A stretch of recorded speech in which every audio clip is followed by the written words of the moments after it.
Hey folks, thanks for stopping by Kaiser's Castle. Today I'm on a road trip with Vinny from Brooklyn. What we're going to be talking about today, we're going to travel down to a village called Speculation. Speculation lives in Afghanistan, but we're going to be hanging out there, driving through that little garden path. And while you're sitting on my big orange couch, drinking that soda, coffee, tea, or adult libation, we're going to have a good talk on things that we see that has sowed division within this nation. And it's been several things. First, culturally, um, the whole Me Too, the trophy movement where everybody gets a trophy. We can also go into, and we're going to delve into exactly how mainstream media and when I say mainstream media, I'm talking about radio, television, cable, satellite, whatever you're using, and even the internet. It's tribalizing everybody. And I get it. I mean, Vinny and I guess, are in a tribe. It's called Speculation. That's why we're in Speculationville today. And we're also going to touch on a few little things that disgust us. One's the re-emergence of human slavery, which is human trafficking. They just clean everything up with new language. That's what these pieces of shit do. They give it a new flowery term for you to digest and not realize what the hard edge is. And then we have people in America screaming for reparations for the people that were enslaved, yet none of them still exist anymore. So, anywho, with that being said, I want to introduce Vinny from Brooklyn, and you can take it where you want, brother, right now. I just set the table, and you can eat from whatever you see that interests you on the menu. Hey, forget about it. Hey, I love when I walk into these smorgasbords. I can just grab from here and grab from there and fill my plate and sit down and chow down. You know what I'm saying? That's right, Paisan. How you doing? Hey, how you doing? I can't Hey, complain. how's this? Let's start with something fun. Let's start with reparations. Okay, all you stepping fetches and sambos out there with your hands out for the gives me dads, you take your hand and slap yourself in the head. Okay, and then find something for your hand to do, like some work. All right, Arbeit macht free is a statement of truth. Work makes you free. There's nothing wrong with work. Work means that you earned it with your blood, sweat, tears, and time. It doesn't mean somebody gave it to you. That means they can't take it from you. That's the entire concept of work. That's what labor is the only source of wealth. People need to understand that. Labor is the only source of wealth. Everything else is crap. Oh, yeah. I mean, I think Lieutenant Colonel, why am I mind dumping his name? He's a black gentleman in Iraq, got in some trouble, ran for Congress down in Florida, got it, and then got unseated because the Democrats down there had a lot of illegal voting. Surprise, surprise, Vinny. And why am I mind dumping? Shoot. You talking about Alan Keyes? No, Alan. You're right with the first name. It's Alan West. Alan West. Yes, Yeah, yes. I saw him the other day. Yeah, what Keys? I don't know what Keys is stuck in my head. Alan West. Yeah, I saw him. I saw him shut down one of these SJWs the other day with one of their BS questions. It's just like, listen, you're all right. You're a dilettante, messing in stuff you have no idea about. All right, let me tell you how the real world works. And he told him and shut his ass up. It was awesome.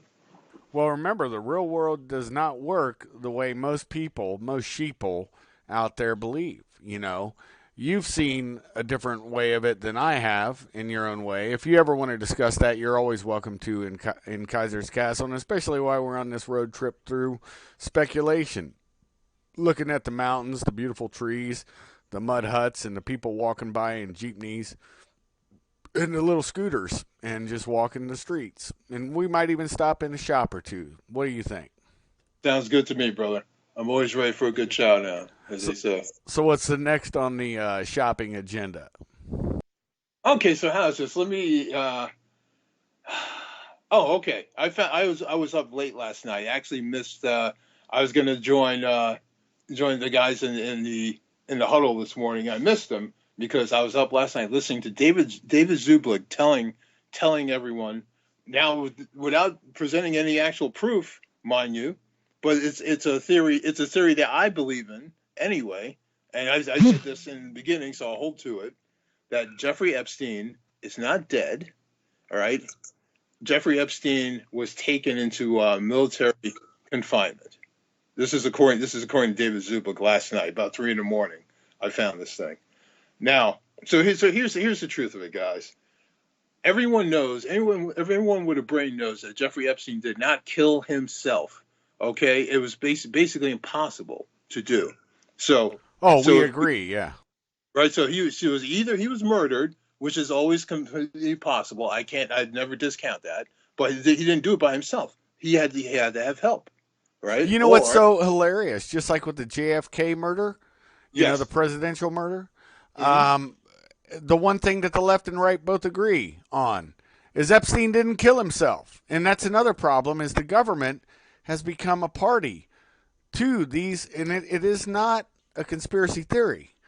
When everybody knows and everybody agrees JFK was murdered, and it was not the way they say it, and everybody can agree that Epstein was murdered, and they're trying to say suicide. So it's like they create these parallel universes, and you and I have to step in that matrix, or we're a conspiracy theorist, don't you know, guy?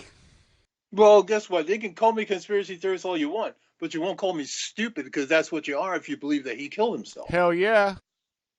You know. So how's this? In fact, I had started this. I started mentioning this at one point, and I never got to finish the thought. So here's a brain buster for you. Why did Jackie Onassis crawl in the hood to grab the piece of skull that was on the hood? What was Right. so important about that?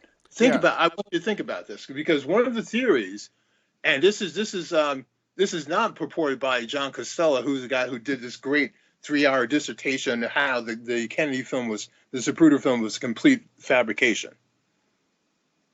You know, because one thing it doesn't show you that the limo stopped, Oh because yeah. the limo stopped. Yet the film does not show you that. So what happened?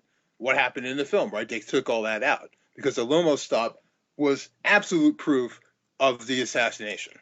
Well, not just that. I mean, even Robert Morningstar has done yeoman's work on this, and so I mean, it's just there's too many things. The one thing that does trouble me, I think that might have been the start of this division, this tribalism, because you have conspiracies. I have a book called The Complete. I can't think of the author's name, but I'll tell you the title. It's The Complete Guide to Every Conspiracy Theory on the JFK Murder. Wow. And it breaks down in short story form, page by page. It even has some illustrations on each. You know, the Jewish conspiracy, the right wing conspiracy, the Nazi conspiracy, the CIA conspiracy, the Ruby and what's it? The guy who they say killed him, Oswald, Right. were actually homosexual lovers. So a gay conspiracy.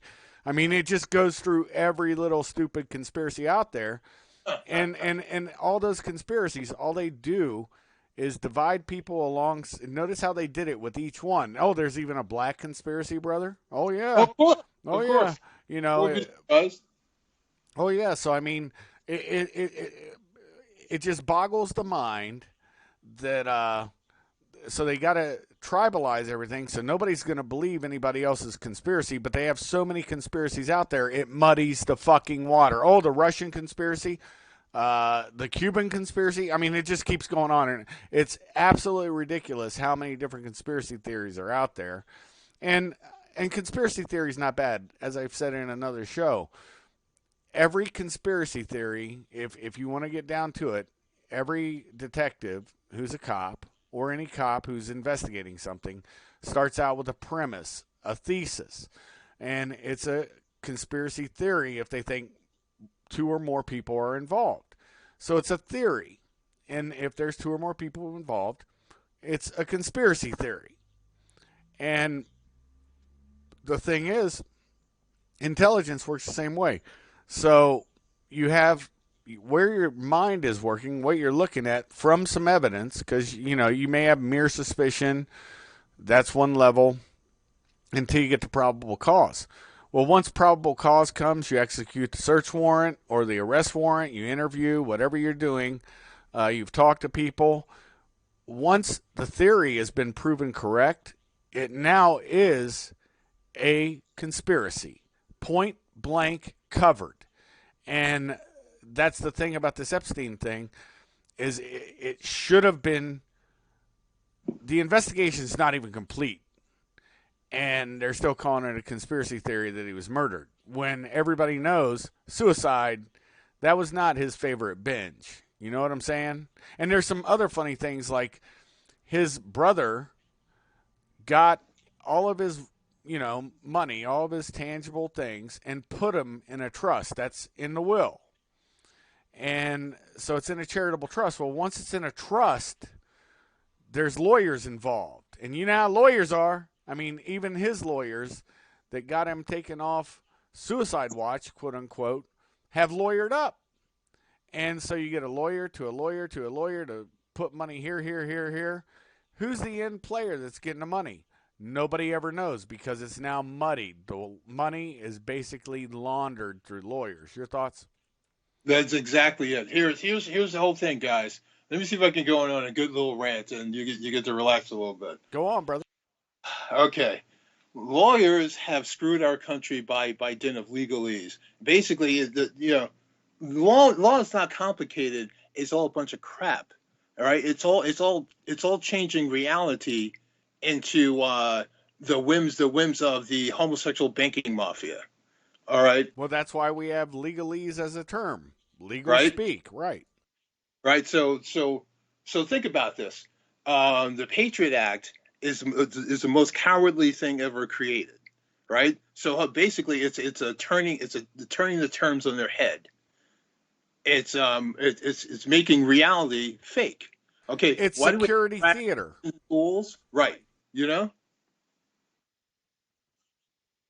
Yeah, like I said, it is security theater. When grandma has to take off her shoes, everybody's got to take off their belts. A veteran who's got shrapnel in his leg, arm, or ass has to have a card, but still they got to wand his asshole over it. It's absolutely ridiculous. You keep going, brother. I just wanted to put my 2 cents. Yeah, so basically, Cass Sunstein came up with the idea of making this the pejorative term conspiracy theory after he realized that nobody with a brain would believe the stupid story that they put forth. That saying this guy just shot at Kennedy because he was mad, and then he got shot in the basement of a police station because we wanted to save Jackie Onassis the torture of a trial. It just sounds stupid. I don't right? think that was Cass Sunstein. Didn't that come out of the Warren Report? And Sunstein, I don't think, was born back then yet. No? Okay, yeah, I may have the wrong person.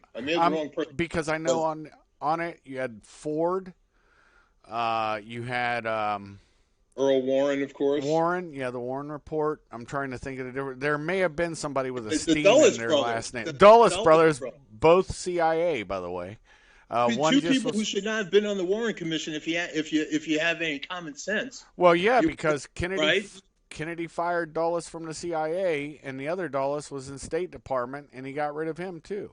So, let's use them. Let's use them to get to the truth of what happened to Kennedy. Gee, I wonder if that won't be weird, right? Right. How stupid was that?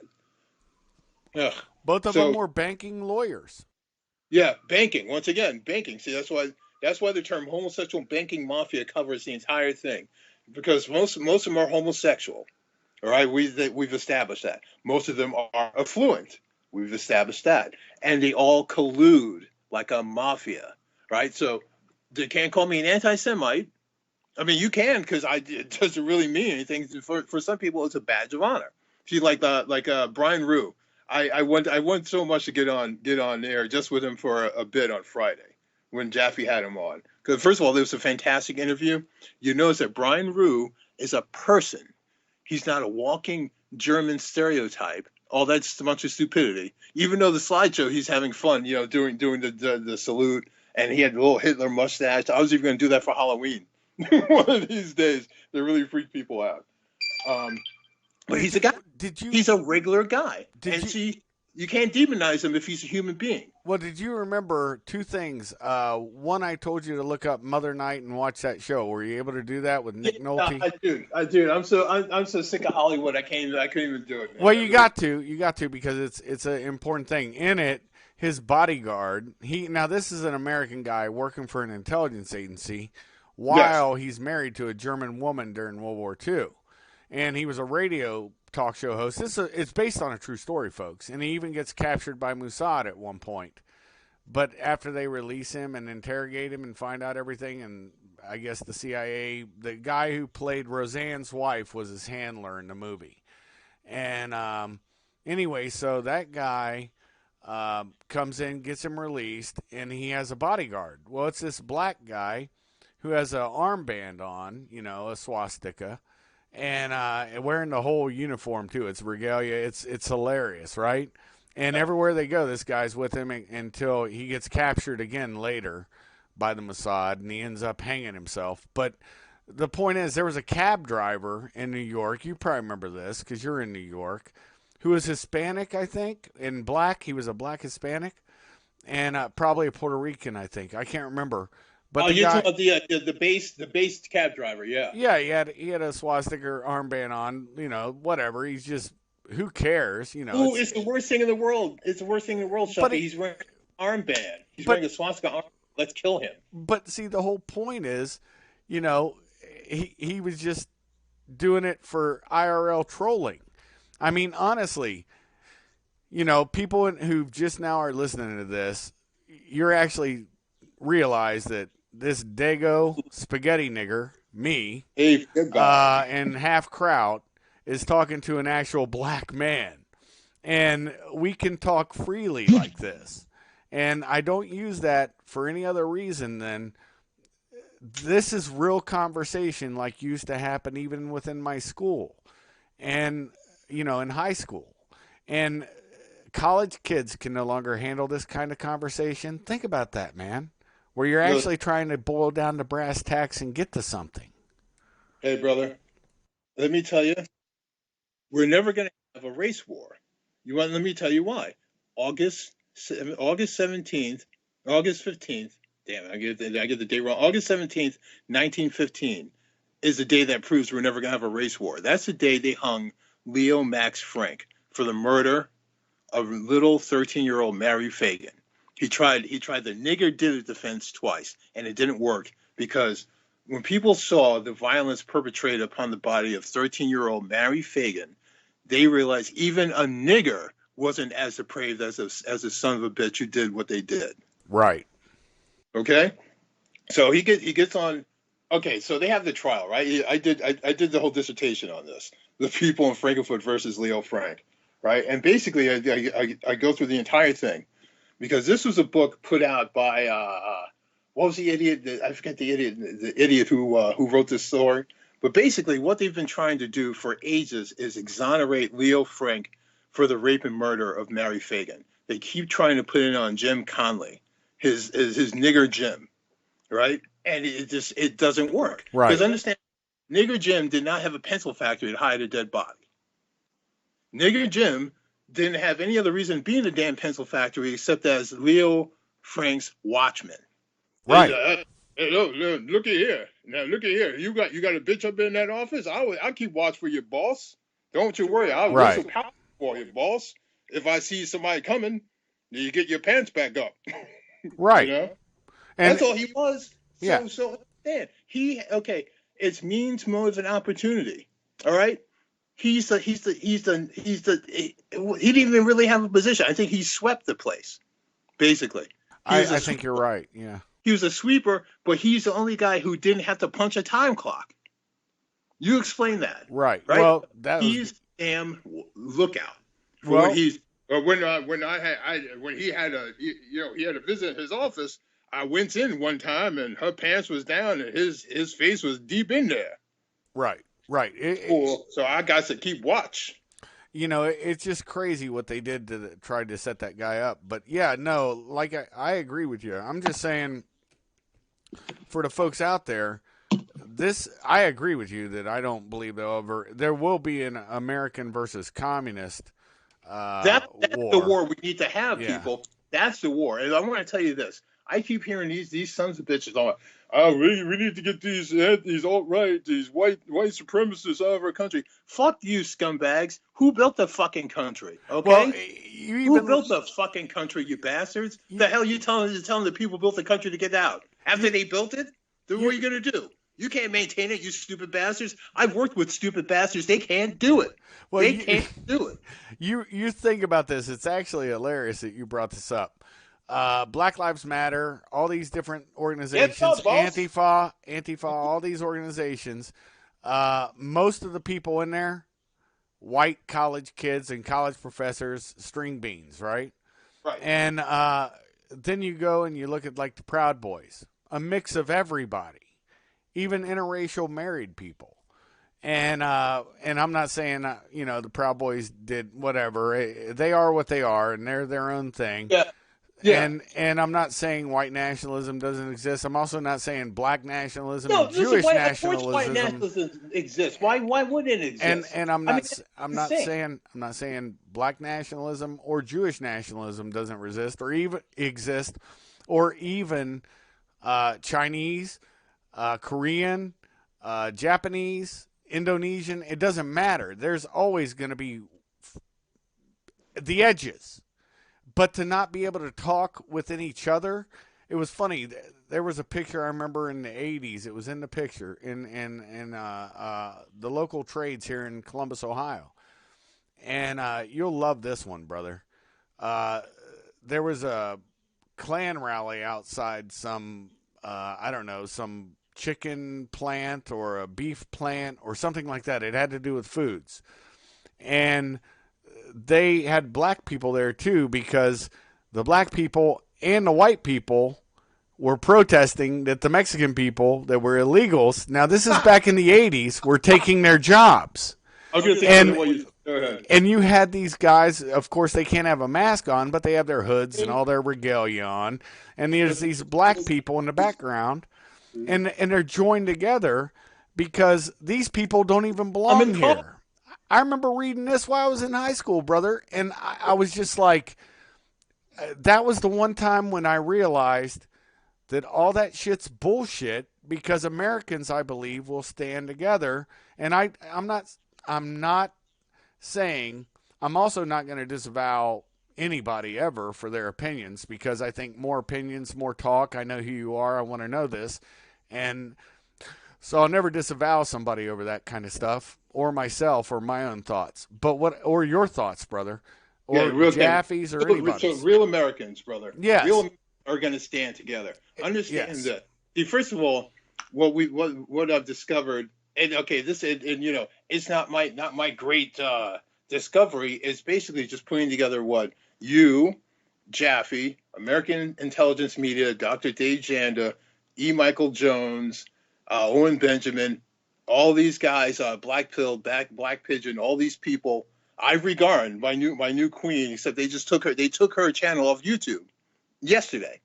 Look at, I grabbed a couple of videos, but just like this, right? All these people, I put together all this stuff. I put it all together. So I put together this. So ready for this, guys. We are still paying tribute to the queen by dint of Special Executive Services, also known as CERCO. These people are embedded in our government, and they keep America from being what it once was, being the great nation that it is, that everyone seems to want to come to, and then they want to destroy. Well, understand this. I, as a proud American, will not stand by and let you import scumbags and shit to our country to fuck it up. Here's the whole thing. If you want to come here, you're coming to make America great, and that's it. You're not coming for a handout. You're coming for a handout, I'm going to cut it off. I've had enough of you scumbags. I have had enough. When we have Americans that were born and raised here, when we have veterans that are homeless, and same with the Americans that are born and raised here, getting turned away from doctors, whatever, but you can have illegals going to the emergency room because they got a cold or the flu. It's worse than that. Illegals getting paid $2,000 of rent. Oh, I know. To eat. Why do we have homeless veterans and then these scumbags are getting paid? What the hell is the use of that? Well, That's called sabotage. It's you, called treason. you These bastards need to be hung by the neck. This is a black guy saying that. well, Understand? you live in New York where that's a reality. New York. Other Yeah. other places it's not completely like that, and I get your passion because you see it daily. But when you have New York, California, Oregon, and Washington State, unfortunately, all those coastal states, slowly, the big cities now, not the countryside, so please, in those states, don't throw rocks at me. But the major cities, even in Columbus, it's changed completely in the Hey, way that it looks. say one word. I can say one word that should shiver that should give everyone the instant shits. Dearbornistan. Yeah, Dearbornistan. That's fact. I was stationed up in Detroit, so I know what Dearborn had their signs in English and Arabic. And when you go up Put up with that crap. Wouldn't Toledo, put up with that crap. First thing I did, I became mayor of Michigan. Every Arabic sign is taken down. I don't care. well, Don't care. Toledo's no better because as you pass by on the highway, they purposely built a mosque. And this is not an anti-Arab rant because I have many friends who are Arabs and Persians and Muslims. This is America. But the point I is, don't care about your mosque here. but the you point, want a mosque? but- Go but visit the- your mosque. But the This point, is America. but the point is, on all four corners, looking like missiles, you have the minarets, and to allow the design to remain the same, because remember every time they build a mosque, they wanted to build a mosque close to the World Trade Center. Yeah, imagine that. And yeah, exactly, because that's the last area they were able to conquer. Hey, Chuck, let me insert this before you continue. Okay. What does Islam translate to? It translates to surrender. I don't surrender.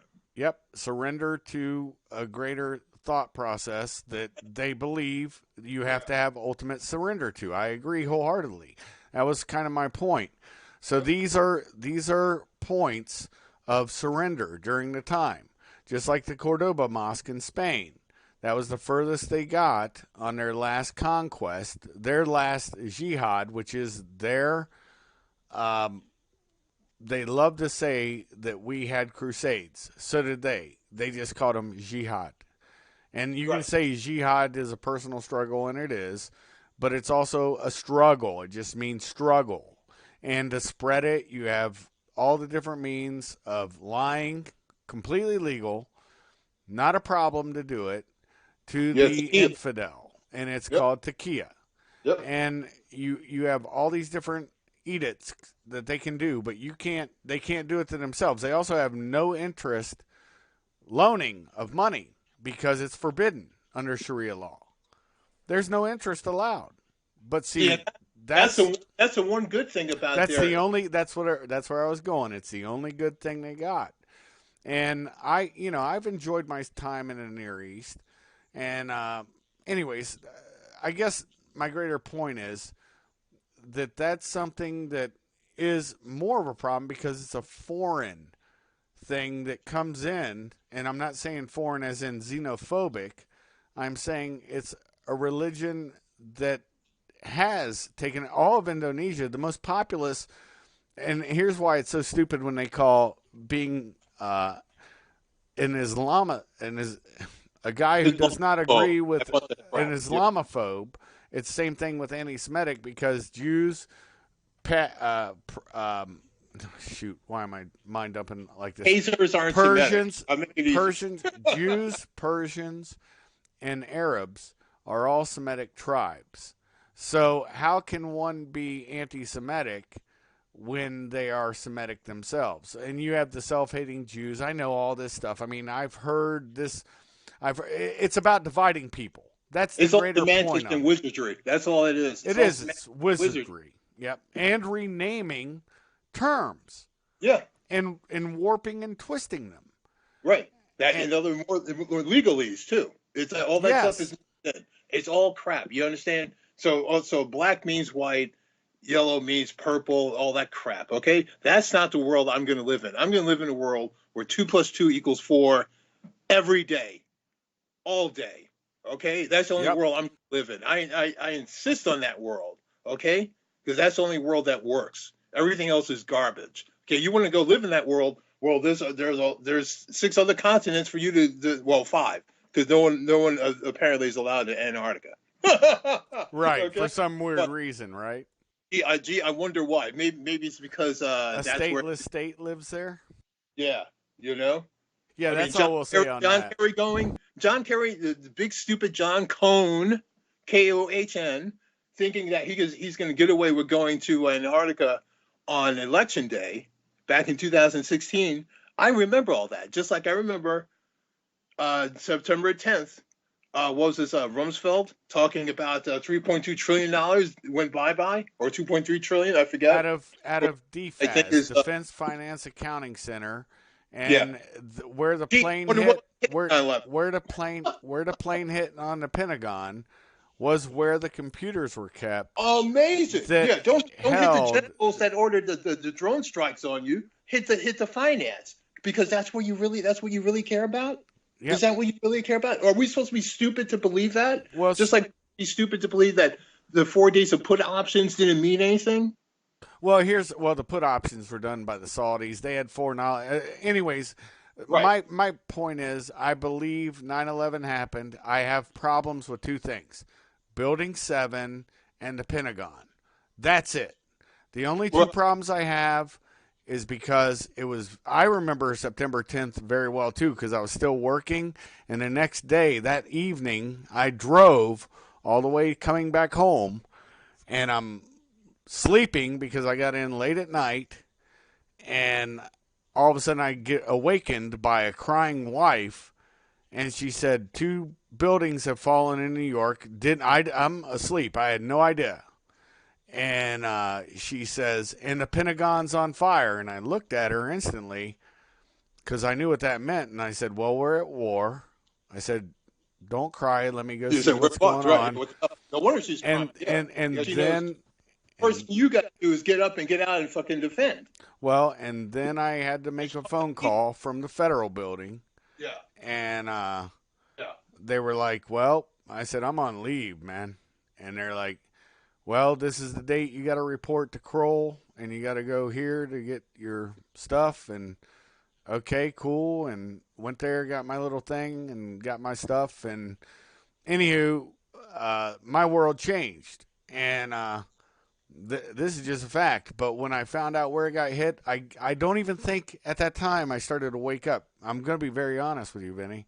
I don't think I woke up probably until 2009. I started to wake up in 2005. The cover ups I'd seen got really deep, and I started being like, why is this happening? What's going on?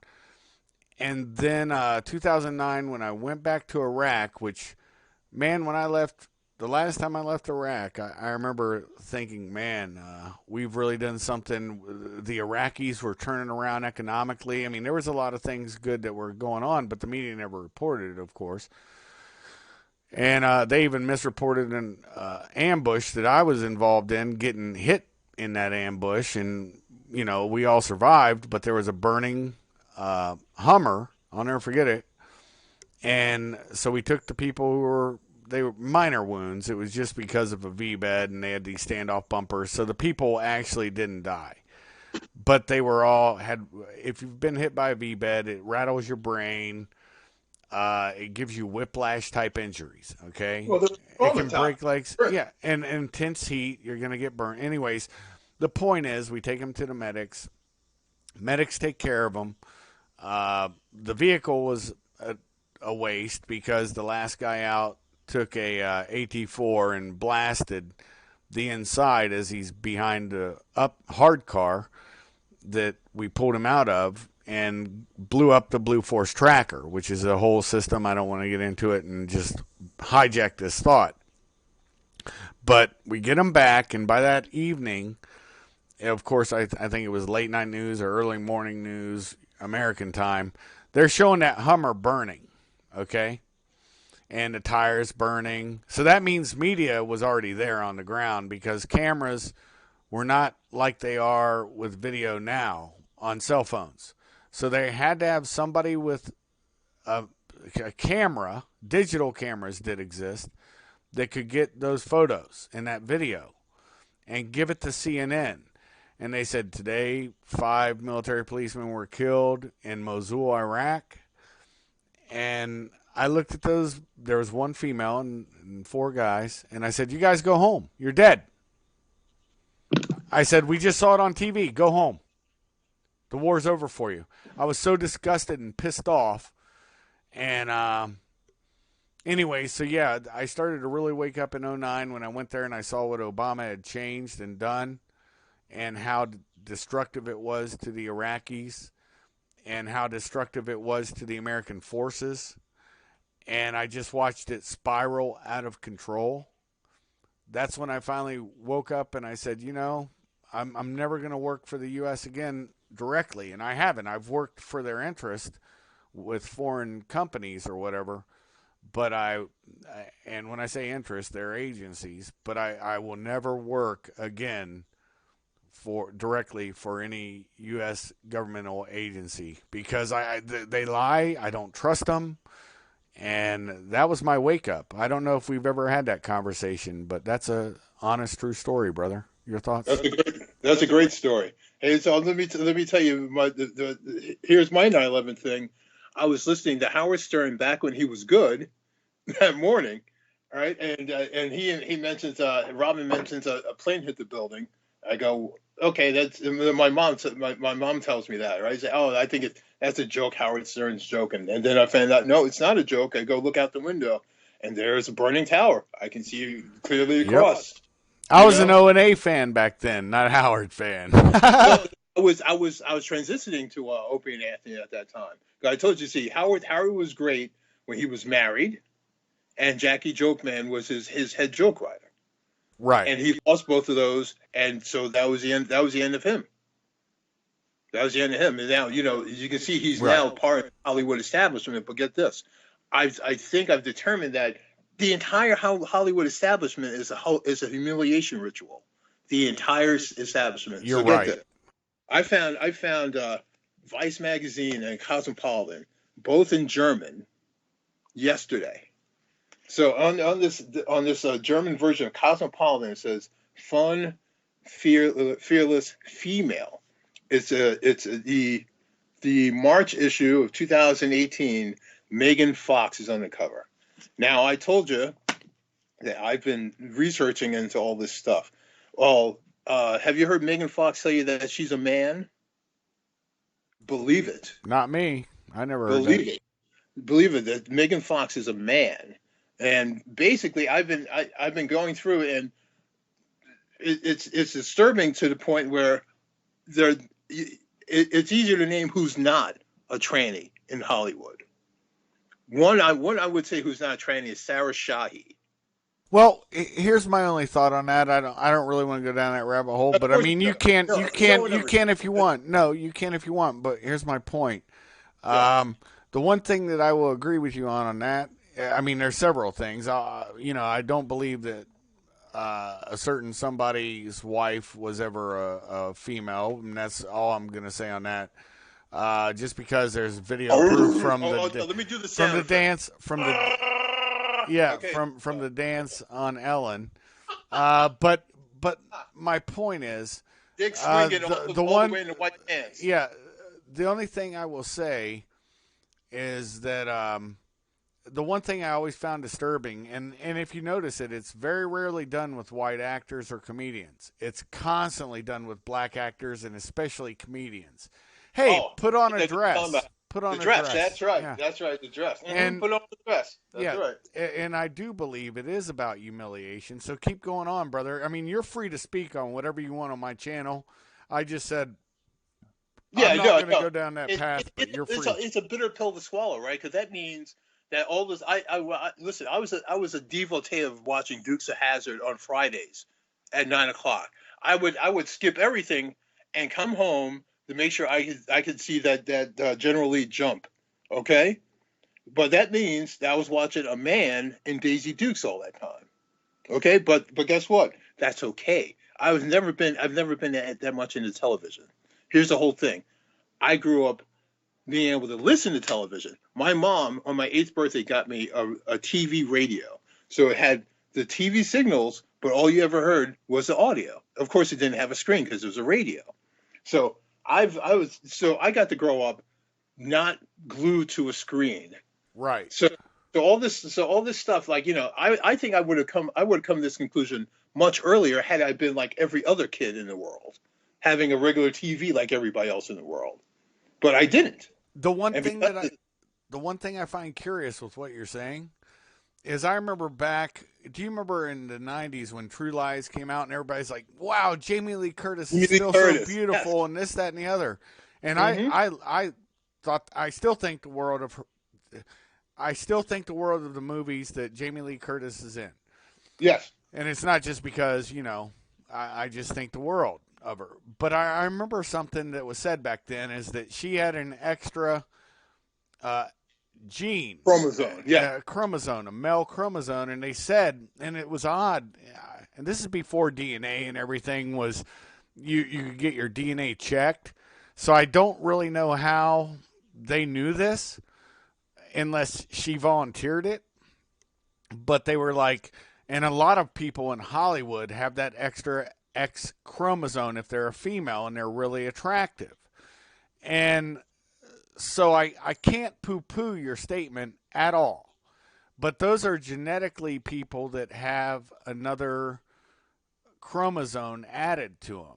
So, Yes. I mean, that's more natural, I think. And I don't think she's, at least to my knowledge, I don't know her sexual proclivities. I don't think she's homosexual. She may be. I don't know. Yeah. And I really don't care. But my point Exactly. is, maybe Megan Fox is the same way, and now they're just trying to make it more. Oh, she's a trainee. I mean, I that kind of stuff. It's so odd. It's very hard. Listen, it's not easy for me to wrap my head around it. But see, every day I'm getting more proof. But my point wasn't to bog on that. My point was it was just to give you a time coalesce there. So then, Cool. 10 o'clock that morning, September 11th, my mom said before I did, when the first building came down, that the building was blown up. I go, wow. My mom's beat me to it. I'm the one who's supposed to be up on all this stuff, and she forms the thought before I do, right? And then the second building comes down a half hour later. So understand, people, the second building to come down was the first building to come down was the second one hit. Okay, so it doesn't make any sense. So take away the jet fuel thing. Jet fuel thing doesn't mean anything. First of all, the jet fuel all blew up in the air, right? If you even go by the whole plane theory. As far as I'm concerned, those buildings were wired and they were demolished. And Okay, they disappeared, right? So it wasn't a pancake because then you'd have the equivalent of 110 stories of pancaked building. That's not what we got. I think we barely had 6 stories out of 110 stories. That means the building was disintegrated. People, that's what happened. well, Okay, so put it together. So because people like to conflate terms and they screw stuff up, and then nothing means what it means anymore. yeah, no, I get what you're saying. My point is, um, those two towers I get, okay? And when I say that, there's also a book. I don't know if you ever got it. It was done by art students, and the FBI even had an investigation on it. They were Mossad guys, Oh and yeah, they knew what was going on. It was called Jelly. gelatin. That's right. Yeah, Yeah. yeah, gelatin. And you guys can find it. It's an art book where they're taking pictures, and in some of those pictures, accidentally, you see boxes, and they could just be boxes they bought at a surplus store, but they still have the explosive triangle, or not triangle, but four-sided square that's tipped on its top,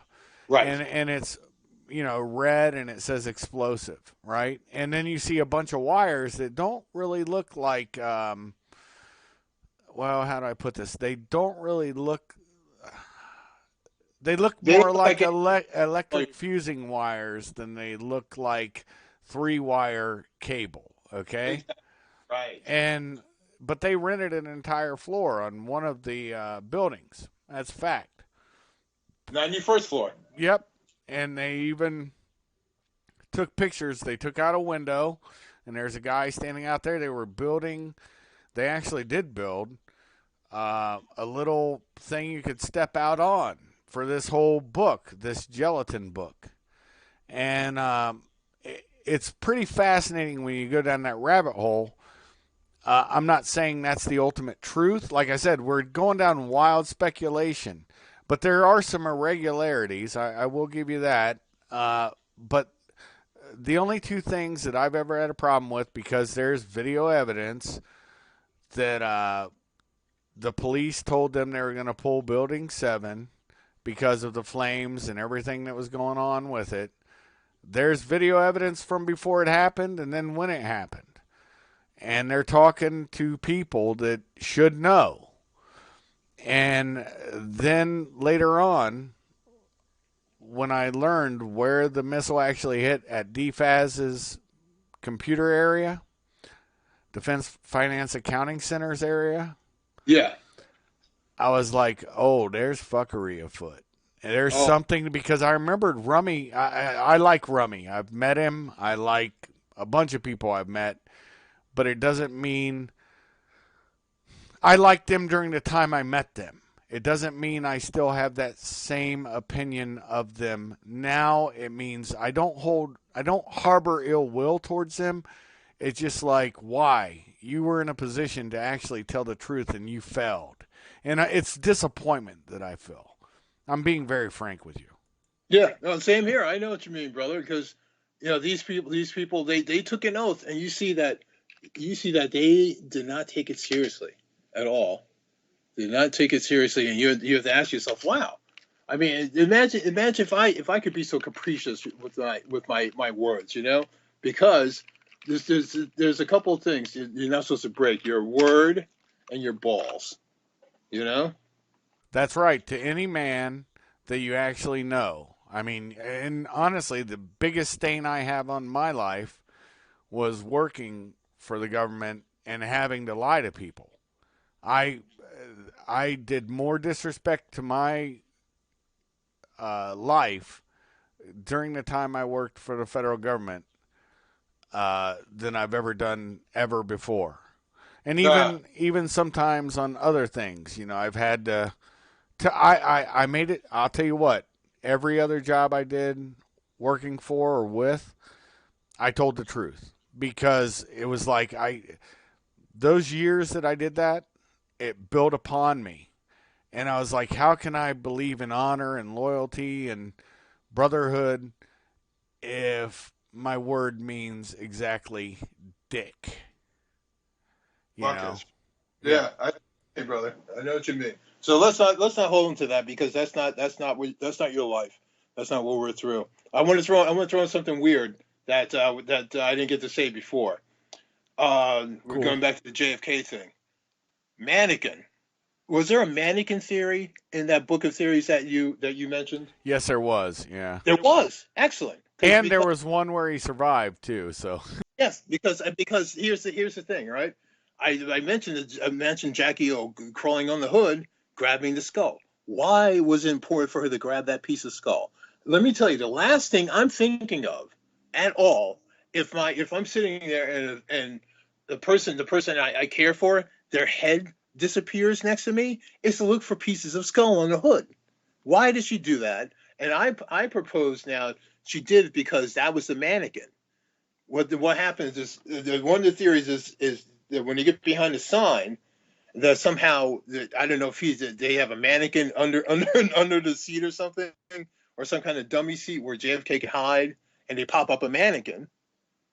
But once we see past the sign, we just see this thing holding its neck, and then all of a sudden the head disappears. Right. And then Jackie O is crawling on the hood, grabbing a piece of skull. Well, it was a trunk, but yeah, I know what you're talking about. She grabbed it. Right. Right. But see, here's the thing that's funny with federal law. You see it in. My wife and I watched that Barry Seal thing, and it was very accurate from everything I know about that situation back in that day. But what I will say is, he told his wife, he goes, put on all your jewelries, all your minks, everything you want to keep that is worth something that you can sell, Yeah. because they can't take what's on your body. Right. And she wasn't indicted or anything, but as long as she had it on her body, that was hers. Right. And that may be the same principle. You know, JFK, her husband, she jumps back there, grabs it, and it could have been she just couldn't believe it. I mean, I'm not No, disagreeing that's with you on the fine. medical, That's fine. I just but see. I just think it was a little aberrant myself. That's but all. it is aberrant. But the thing is, you think about this. She had pockets on her skirt, I believe, if I remember right.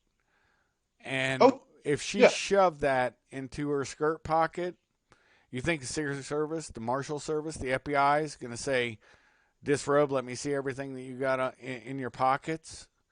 Hell no. And you think that the new president who gets sworn in sitting next to her and little RFK next to him or next to her is going to say, okay, FBI, investigate Jacqueline Kennedy Onassis, which goes into a whole different story that we're about to jump into. And Right. Oh, we're gonna get into Spoon Man. Yeah, LBJ. yeah. Well, we can touch lightly on that, but I bring up Onassis for reasons. You know, my brother Georgios, his uncle was Onassis. Yeah, I tell you, I love the So Greek. yeah, Listen, no one makes better spanakopita. Okay. hey, I'll tell you what, best dude I've ever had in my life was him and his father, and his father said, "Those you can trust with little, you can trust with much," and it taught me something. And honestly, when I was very young and my mom was working at a bar, she worked with at a bar in Grandview. It was called the Grandview Cafe, and it was owned by a guy we called Uncle Louie, but he was a Greek, and that's how all of our families linked. And I hung with Greeks for all through high school, you Same know, here. Same and here. they are their own people, Some of the and best people on earth. Yeah, I and tell you. and they are Americans. When they come over here, See, that's right. They didn't yeah, say I've never heard a Greek. I've never heard a Greek say I'm a Greek American. They're just an American. right. They're just an American. I've never heard one. Not one. They say I'm Greek. I'm Greek American. I've never heard that. I'm making that up because it's. I've never heard anyone say it. There's a Democrat politician that's a cousin to Georgios, and he's here in Ohio, but he held an office for a while. I think he was a congressman for a while, but his name was Zach Space, Yeah. and this guy's awesome dude. A lot of his thought processes align with us. But see, now the Democrat Party doesn't have room or it's not really the Democrat Party anymore because you still have some old clingers on, but the progressives have taken that party over just like in 60, what was it, 65 or 62? No, it wasn't 62. It was 64, 65, and maybe 63. It was in Chicago, the riots. When you Right. had the Weather Underground and all those freak shows, the Well, communists trying to take over the Democrat Party, well, they kind of did, but right. not that much. Now they have. Right. They got the inroads in back then. That's what it was. Yes. There's set up for it. Yeah. It becomes problematic. So I'll tell you. No, it's a bunch of craziness, brother. But let me see.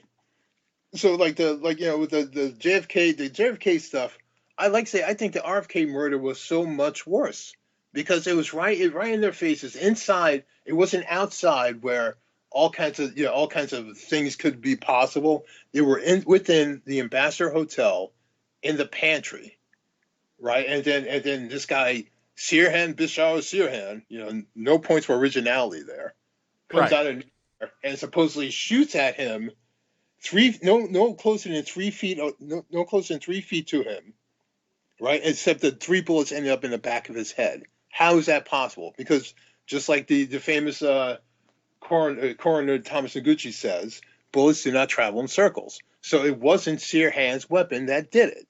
It had to be a weapon from behind him, and the only one behind him was Thane Eugene Caesar. And then later, the interesting part that you'll love this, uh, RFK Jr. Um, all of a sudden has to take a flight, and he's a pilot. goes up with another guy, I guess, who was not checked on flying by instrument. Neither was he. Crashes his plane, which some people. Anyways, the whole conspiracy thing on that. Let's bypass that. But yeah, the Kennedys have been very unfortunate, except for Teddy Kennedy. And my fingers always point. If I was Teddy Kennedy and I'm pointing the finger to RFK, I'm talking about RFK Jr. and the little Kennedy. I always mind dump his name, the one who was killed by Sirhan. Then if I'm Teddy, I got one finger pointed forward and three fingers pointed back at me. And I think that the line of the Senate had a lot to do with those things too, because I think there was jealousy that the father respected the RFK more than he respected old Teddy, the playboy, Mr. Chappaquiddick's ass. Your thoughts? Yeah, well, I don't know if I've ever spoken this theory with you, but as far as I'm concerned, Ted Kennedy was framed for the murder of Mary Jo Kopechne. Okay, I remember her name vividly, just like I remember Mary Fagan. Yeah, I remember Mary Jo. Yeah, she was an Olympic champion swimmer. There's absolutely no way and that was she, pregnant with his baby when she died. right, right. So I believe this is once again this goes to the whole Hollywood thing, because not only is Hollywood a giant humiliation ritual, it's also satanic sacrifice altar, right? All those award shows, those are all precursors to satanic rituals that go on behind the scenes, whether people know that or not. Each and every one of them, the Grammys, all those award shows, they're all satanic rituals. You got to look at the stage, look at the setup, look at all the stuff that they're promoting, right? All this stuff that's antithetical to a society. It's all about hedonism. It's all about do what thou wilt. That's what it is. It's all. In fact, they should all think Aleister Crowley every time they come up on stage. Each and every one of those freaks. You know. I see where you're coming from, but I will say this, because we're roughly the same age from our offline talks. You don't have to get into your personal shit, and I don't want you to. But my ear thing. yeah, but the point is in the '60s when I was born, just like Mary J. Kopechne, right? Now remember, she's Polish or some sort of Slav. And there was something about several different groups of people. The Germans were very like, you're going to marry a German man, right? Or you're going to bounce off a German dick. Right. Italians are like the same thing. Females, you're going to marry a good Italian man and you're going to bounce off of the Italian dick, and we're going to have it. And Greeks did the same things. And the Greeks still do, actually. Greeks are pretty particular on keeping their lines straight. And even blacks did back then. And, anyway, so this is what it was like. So my mother bounces off of Dago's dick. Of course, I'm blessed below the waist. Above the waist, I don't. My twin sister got all the Aryan. I got all the Dago. And I make that a joke all the time whenever I say that. I mean, black men envy my shit. But the point being, even Greeks do. That's a shout out to Georgios, the motherfucker. I love him to death. He's a great dude. But it always gets down to penis bullshit when we're talking.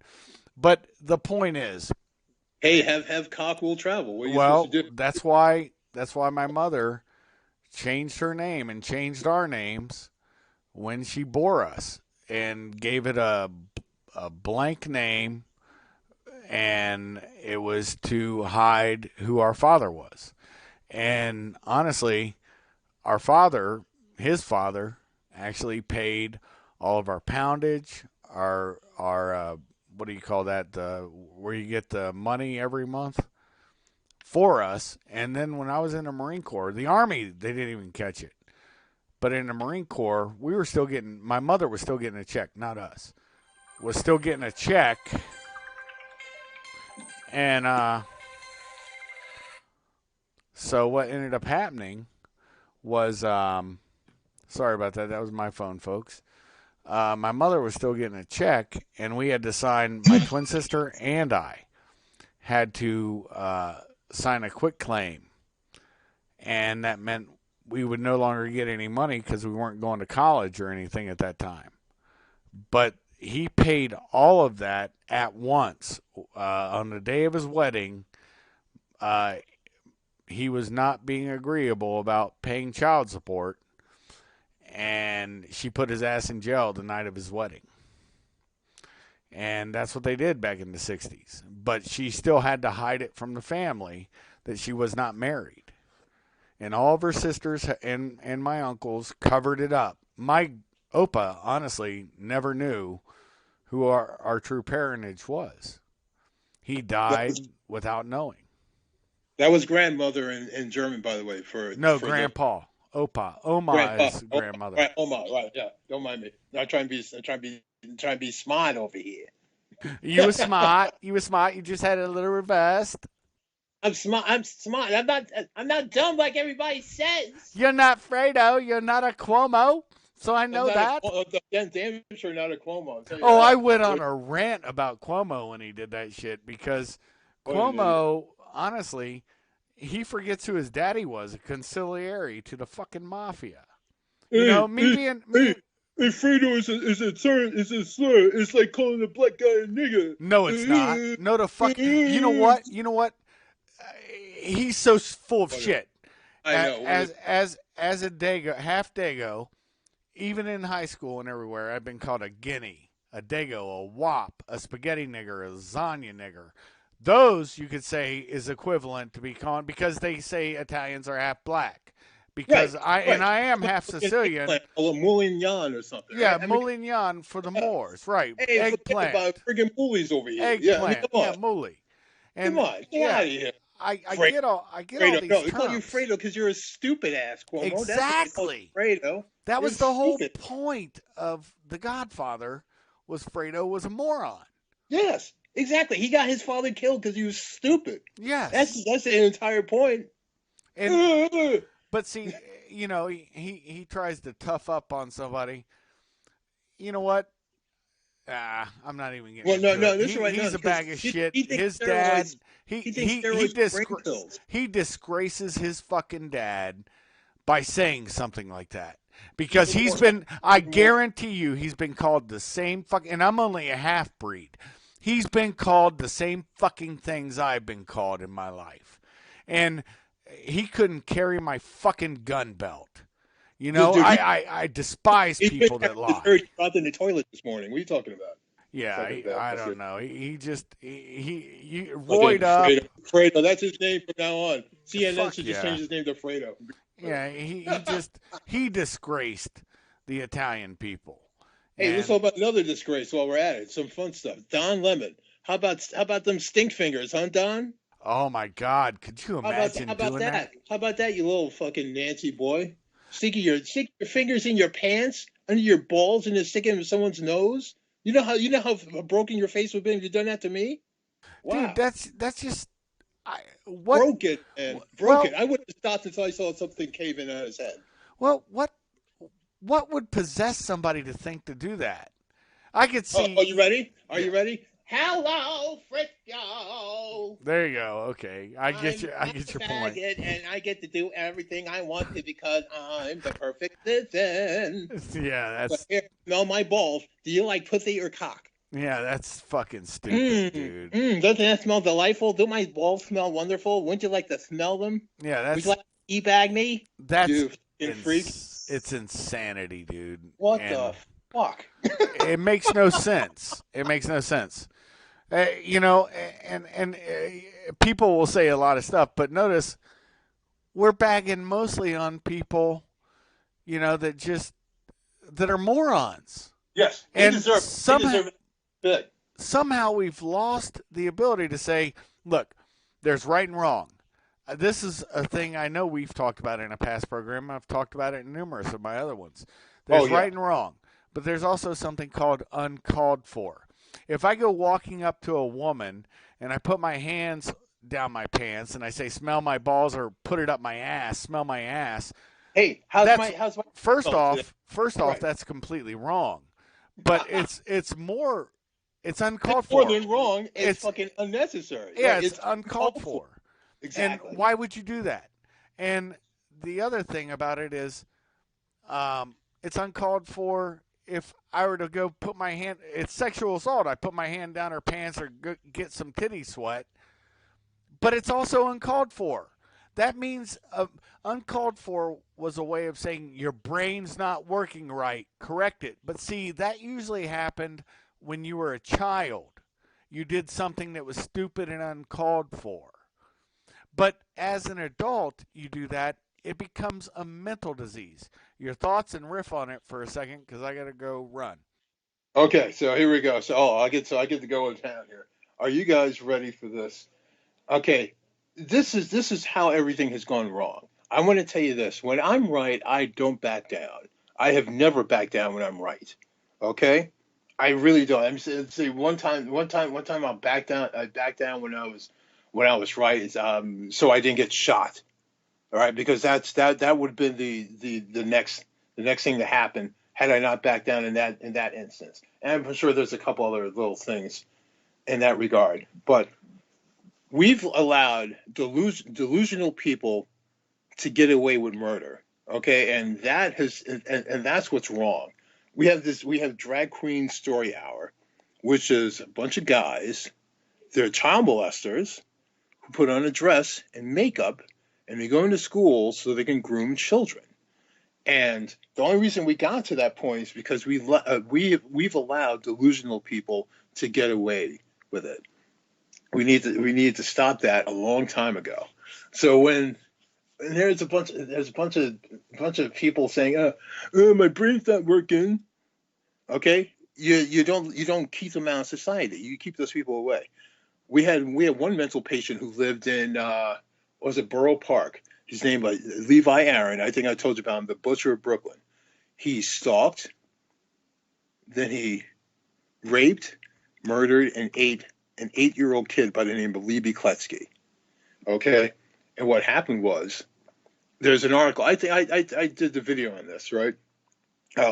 This woman after I went off on the People versus Leo Frank, she's insisting, no, it couldn't have been Leo Frank. It couldn't have been Leo Frank. It had to be the black guy. Had to be the black guy. It wasn't a black guy. Okay, you can't countenance little mousy looking Leo Frank raping and murdering a girl and inflicting all that damage upon her. It had to be an old big old savage nigger, right? Just like if you watch the Green Mile, right? You see the Green Mile, you see the imposing figure of Michael Clark Duncan as the black guy in the movie. One of the best films ever made, too. Fantastic, right? Fantastic, right? But you can countenance that he's not the killer, right? It has to be the big old black nigger. It couldn't possibly be the little mousy little fuck, but that's exactly who it was. And the problem is, stop with the delusion. Stop thinking that, oh, it's impossible for this thing to happen. 3 buildings were disappeared in one day. So stop it with it couldn't have happened. It did. It happened. Okay, like the Ted Kennedy. Let me go back. And a hole in Pennsylvania. Yes, and right, and yeah, and the plane disappeared. Now we've seen planes crash; they don't disappear. Okay, so what happened to the bloody plane? Think Lockerbie. Right? Yes, right. Flight 103. Right. All this crap. So Ted Kennedy should have been the one who was drowned in the car, not Olympic swimmer Mary Jo Kopechne. Yep. Mary Jo Kopechne was sacrificed to keep Ted Kennedy from ascending to the presidency because he was a shoo-in. His 2 brothers both murdered.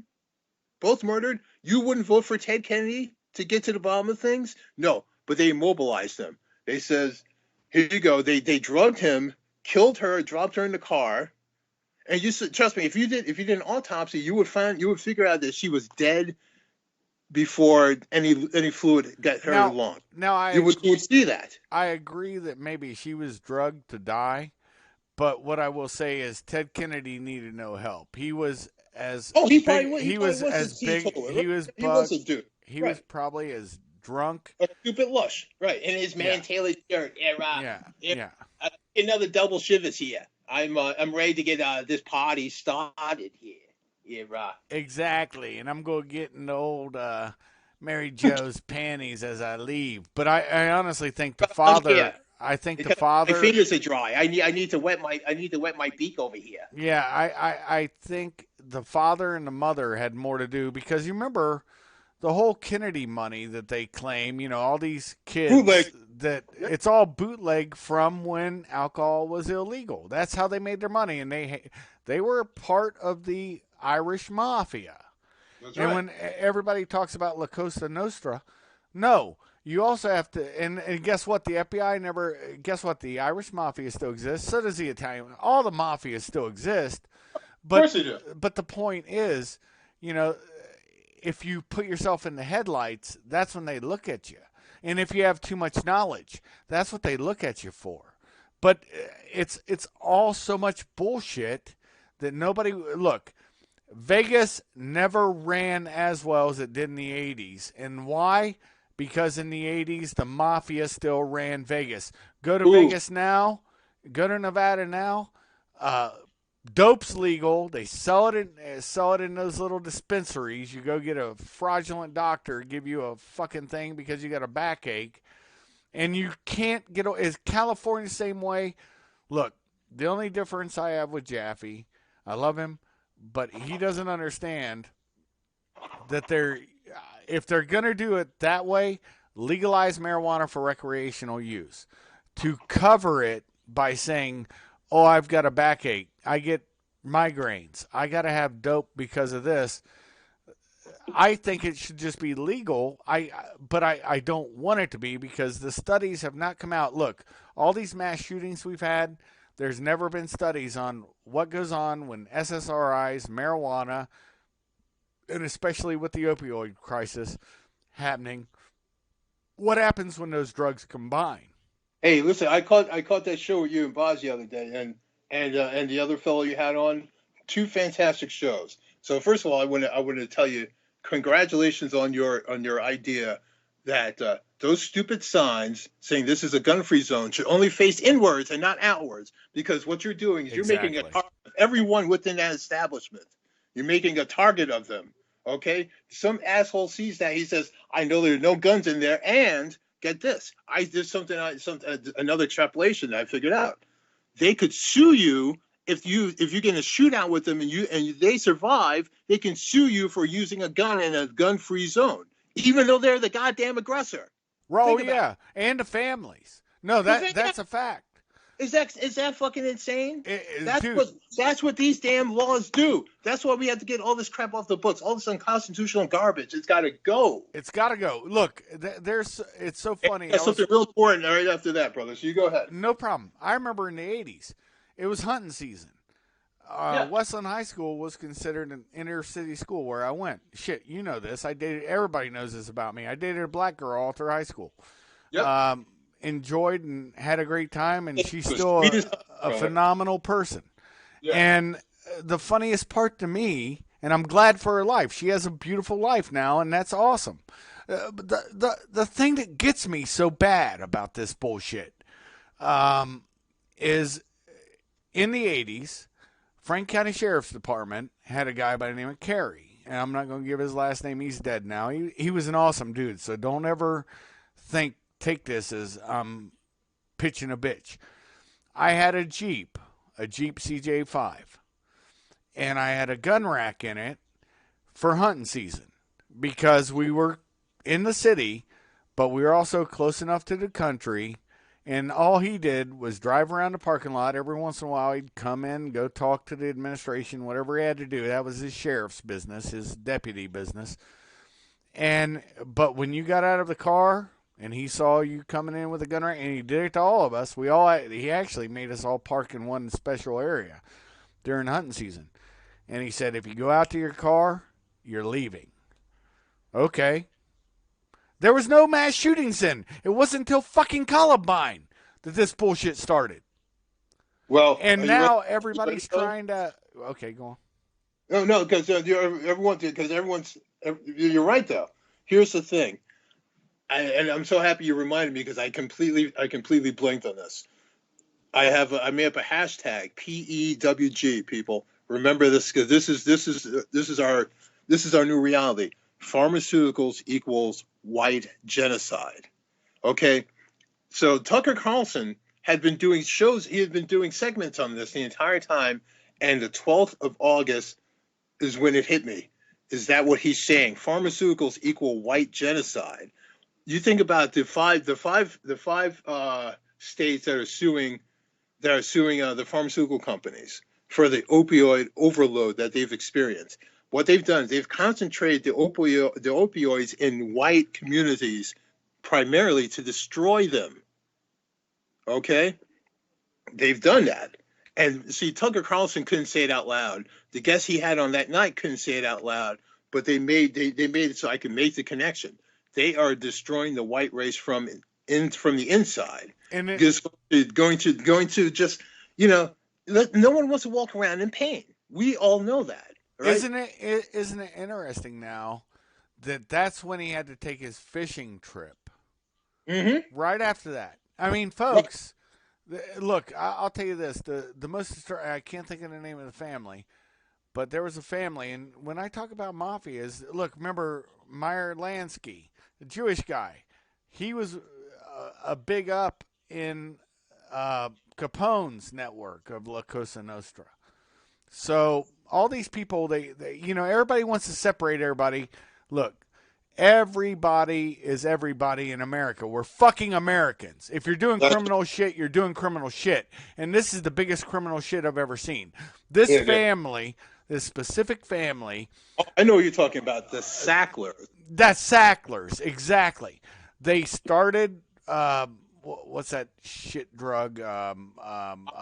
Oxycodone. And then they also started rehab centers. So they were getting money on both ends. That's it. They get you addicted, and then you got to come to us to get off them. That's it.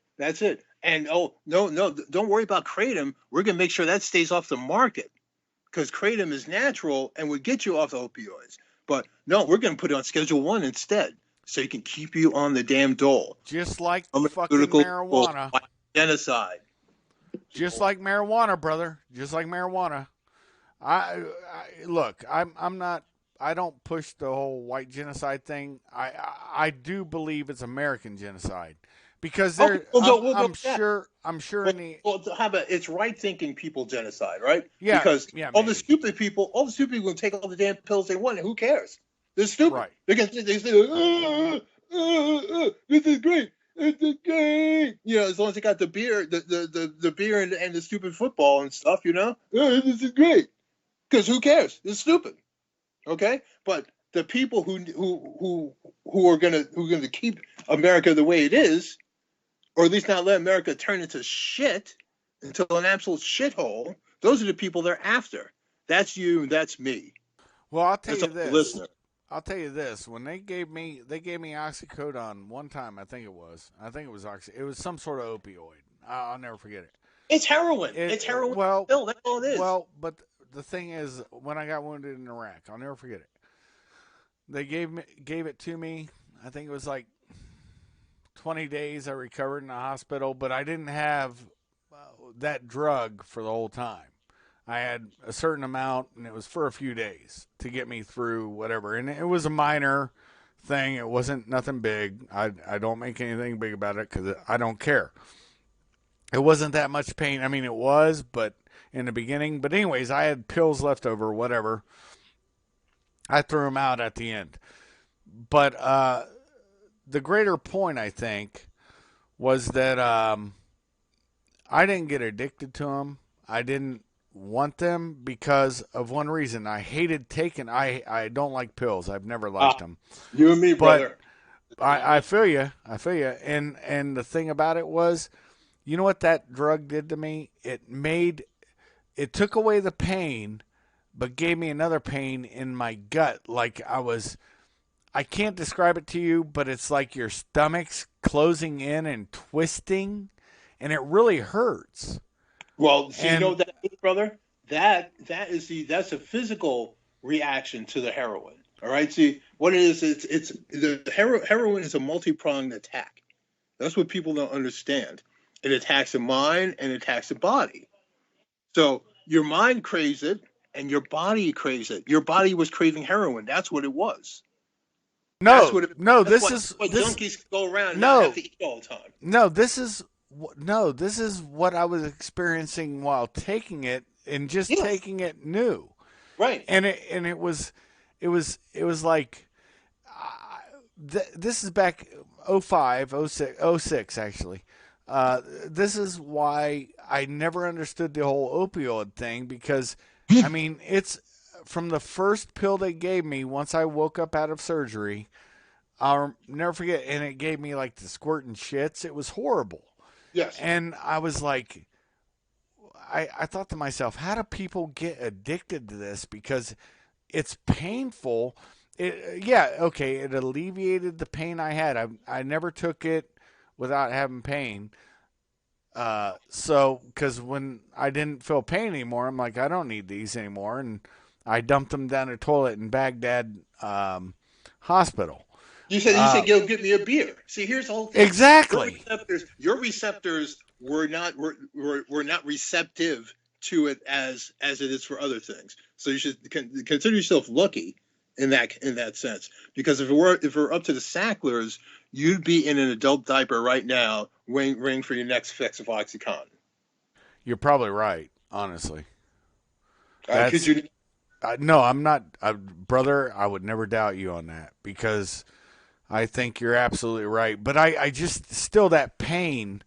It was so much different than the pain. The actual physical pain, I think, would have been if, and I should have honestly just sucked it up, well, Buttercup, and it's easy to say that. It's easy to say that now, but when you're in the middle of the pain, it's a whole different story. Like I tell you, I'm in pain 24 hours a day unless I'm sleeping or unless I get wasted. And who wants to be wasted all the time? yeah, exactly, You know, exactly. I don't like that. So first of all, like I say, so no to the constant pill crap, right? No to being constantly wasted all the time. Unfortunately, that means being in pain for a lot of time because what I take only it's nerve pain, and it comes back the same exactly every day. It never. Sometimes it's worse. Like yesterday, I had a hell of a night. I've been screaming like an idiot. If we were talking yesterday, okay, Yep, at least yep. today I have composure, you know. But 24 hours a day, I'm in pain. All right, but I do not. I don't take pills for them. I've had OxyContin and whoopee. And guess what? There's more here. I'm not taking them. They don't belong to me, and I don't need them. Right. My wife went and had to get a surgery a year, I think about a year ago or less than. I don't know. I was home. No, it was a year ago. I just got home with my lung infection. Guess what? My doctor's like, "Do you want some whatever it is, oxycontin?" You said. Anyways, I was like, "No, just let's fix this problem," and it's fixed Hey, can now. can I be your doctor for a second? Yeah. Would you like some OxyContin? No, it wasn't like that. It was I know, like but it kind of was though, wasn't it? no, Because honestly, it wasn't. I was okay, like, I was they just having said, fun. well, we can give you some pain pills. They're opioids, and it's called Oxycontin or Oh, so Oxycodone or you're whatever you dealing with that. called it. You see that? And You probably had no need for OxyContin whatsoever. well, I looked at him and I said, all it does, or no, looked at her, and Yeah, I said because I didn't see the mail that day, I saw her, and I'm yeah. like, look, I just want to get this thing fixed. I said, I took some sort of opioid and it really hurt my gut worse. And I told her the symptoms and stuff. And I said, I think I'm allergic. And she backed away quickly from it. She was like, okay, yeah, that's fine. It's not that unmanageable. I said, it is, but I'm fine. I said, I'll drink through it. You just have to suck it up. Exactly, Yeah. brother. And that's a thing that a lot of people don't see. And yeah, we self medicate, whatever. I got a booby. Can you help me? Give me an OxyContin so I can draw in a corner and shit myself. Yeah, well, see, that's the whole. I just don't understand, dude. I can't even describe just the few days I took it. I think it might have been 5 days. I think they gave me 20 days worth because I remember it was a lot of pills I dumped out of the thing, the toilet in there in Baghdad. So probably some people in Baghdad hate me because they probably had stomach aches. But the point being is, my wife had her surgery. She took it for like a day. And she's like, this sucks. And I'm like, yeah, I know. And she put Isn't it that up. great? I believe they're still in the cupboard. I haven't looked. I don't know. But I believe they're probably still in the pill cupboard. And she took them for like a day, maybe a day and a half. She didn't like the effect it was having on her. And those things have been there forever because neither of us are ever going to take them. It's just garbage. It is just garbage. But And you should see the precautions they take. Like I told you, they had to go to the nursing home, right? To take care of the mom, and so they were giving her some form of this, right? Because she had a hip surgery. right. Okay, so so we're not talking about like a boobie on the finger, right? But so you should see the package. You should see all the markings they have to do and all the paperwork they have to do simply to give a pill because this is a controlled substance. Okay, this is the real danger to our. That should be a Schedule 1. That should be on Schedule 1, right? Not kratom. Kratom's natural. Kratom's a natural painkiller. You should be able to go to GNC and go get that stuff. Same with Okay? marijuana. Same with Take marijuana. marijuana. It Yeah, should be not a Schedule 1. The black market is what feeds all these goddamn gangs. And excuse me Yep. but I have to. I mean, I gotta stress it. If you make marijuana legal, all right, forget all this other stuff. All right, you make it so no one gets arrested for selling it, and you get rid of the black market and all these lazy ass gangs and all these stupid niggers selling it out of their damn apartments have to go get a job. And A real. stupid white people, stupid Hispanics. Well, I mean, niggers in general. Yeah. There's the black guy. Everybody telling you about white genocide. Yeah. Well, but you have white niggers saying nigger. I mean, I'm a spaghetti nigger and a lasagna exactly. nigger. It doesn't matter. My point is, get it off to where it's not black market. And put the shit on that needs to be black market because I think that's a governmental conspiracy. Honestly. Well, yes. Well, letting it happen. Now understand this. What they did to the black community back in the 80s, they did to the German community in the 30s, and I think it's the exact same thing. I don't think the CIA was smart enough to come up with crack. I believe that they came up with crack back in the 30s, and that's what they were giving to the German prostitutes. Oh, you'd be talking about the 20s when they were prostituting themselves out during the Weimar Republic. Yeah. The Weimar Republic, right. Yeah. I'm saying 30s because it passed on until about that. Yeah, the 30s, that's when amphetamines came up, but that was for soldiers. And the funniest part is we issued amphetamines, I know for a fact, all the way up into the Gulf War. To keep soldiers awake. It was emergency go fast fucking pills. And, they can talk all the smack they want, but somehow they're able to put us on parodistostamine bromide, nerve agent pretreatment. I did a show on that, talked about it. I was near nerve agent. So was a sergeant of mine, and he still doesn't want to come on for whatever reason, but he was there with me.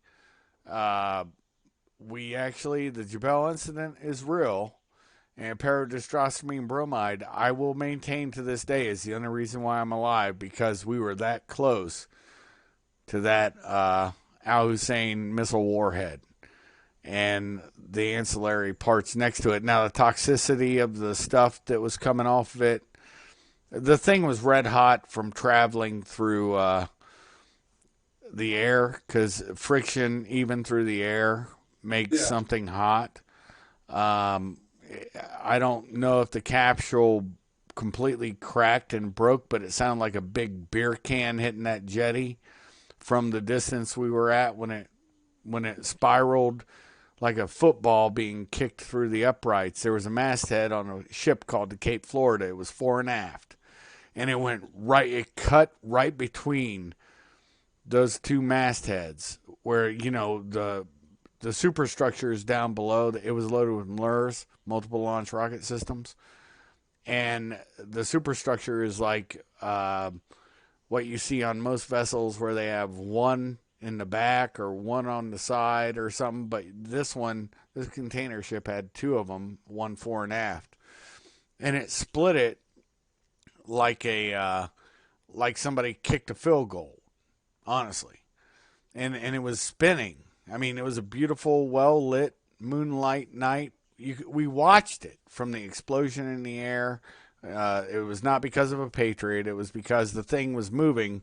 I tell people, break dance with one arm and make it wave. Do the wave. Remember back in the 80s, that wave. That's what it looked like as it was breaking apart, sparks flying off of it, and all of a sudden, boom, I guess the combustible material in the rocket just blew up. And you could see what was remaining spinning. And it went right between, landed on that jetty. Me and my sergeant left as soon as we heard that big beer can crush sound. We were out there. It's gleaming red hot, brother. Oh, boy. And there's steam coming off it. And I don't know if it was steam. I mean, it was not a hot night by this time. This is when the air war was going on before the ground war happened. And we're out there and we're writing our report, and it was kind of hot around it. And we're writing our reports on the hoods of our vehicles. And EOD came out. There was Brits and a couple American Navy guys, and our reports are the only reports that went up with the Navy EOD techs. And the Brits are like, you guys are mad. We got nerve agent all around here. And we're like, well, we're fine. I don't know what the fuck you're talking about. And the Navy guy, Navy EOD tech guy that was there, I'll never forget him. He's like, fuck this. Because in a mask, it's so sealed to your head, you'll sweat in it and you'll feel the juice, your sweat, shaking in it, these rubberized masks. And he's like, I remember he was right next to me when he was walking back. He's like, fuck this. He goes, I'm uncomfortable. He didn't take off his tap suit, but he pulled off his mask. And he said, before he said that, he goes, if these Marines are standing by this son of a bitch, I'm going to go. Can do it. I can do it. And he pulled it off, and he's an American soldier taking this paradistosmine bromide or naval whatever, you know, he's a Navy sailor, except he was an EOD tech, and he pulls it off, and he's breathing fine, and the fucking Brits were like, you fucking septic tank yanks, they call it septics. You fucking septics, you yanks, you guys are fucking nuts. There's nerve agent here. They'll survive anything. You're like cockroaches. Right? Yeah, no, he just like, you guys are nuts taking your mask off. And we didn't ever put our mask on. You said the hell with it. It would be uncomfortable for what? You know, for nothing. Well, there was reasons behind our shit. But the point is yeah, we were given orders. We had 3 mop suits given to us. A couple different filters for our mask for that op, and they took all of our mop suits, this is before the air war started, and gave us all one. And they said, we'll give you the orders over the radio when you need to put your mop suit on. And we're like, cool. And me and him are standing there. Our radios weren't gleaming. Trust me, this was not a dead spot. We'd been called on that same jetty before, and our radios didn't percolate, and we just didn't, we didn't know. Honestly, we didn't know, but because I found out what paradistosmine bromide actually was after the Gulf War, they didn't tell us what I was taking before. They didn't say it was nerve agent pre-treatment. And you had to take one every 8 hours, and it had a side effect. I'm not getting into it now, but this is a real deal fucking story, brah. And to this day, it boggles my mind. You still suffer from this side effect without No. The side effect was why you were taking the drug. Good, okay. It happened to all of us at one time or another, and thank God it didn't happen to everybody at once. Because I'll tell you what the side effect is. I'm laying in bed one morning, let me rephrase that. Laying in bed, cot, whatever you want to call it. Anyways, and I wake up, and all of us used to use our gas masks for pillows. And inside it, you had atropine, 2-pan-chloride, and you also had, in cases of blood agent, auto injector of volume. And volume ain't going to help you, but it'll make your death a lot easier. So Right. I wake up. I'm just giving you my example, and we all talked about it at the end, and all of us had the same experience. We just luckily didn't have it at the same time, or probably we'd be dead. Yeah. I woke up. My whole body feels like it's vibrating. Like, you remember back in the 80s, the vibration fucking dance kind of thing? Except Yeah. our bodies aren't moving. My body wasn't moving that way. And it's this vibratory thing. And I sat up, grabbed my mask, opened it, pulled out an atropine 2-pan-chloride auto-injector pack, pulled the atropine out first, because that's what you put in first, and I'm about to jam it in my leg, and I look over and I see, I'll just use a nickname. I look over and I see Salad, I see Clay, I see everybody sleeping and snoring, and I'm vibrating, and I'm like, okay, calm down, calm down. This is nothing. Nothing's happening. They're sleeping. I'm hearing them breathing. Stop it. Calm down. Calm down. What? And finally it went away. But I was a microsecond close to jamming it into my thigh and grabbing the tube. It would have killed me. Yeah. Because I didn't have nerve agent in my system. And I'm, like I said, that is something that to this day I'll never forget. You got it, brother. You say no more. You say no more. That's a hell of a thing. And you didn't, of course, you didn't find all this out until the very end, right? It would have been nice if you had some idea about that while it was happening. Yeah, you didn't know 2-pan-chloride was not scratch that.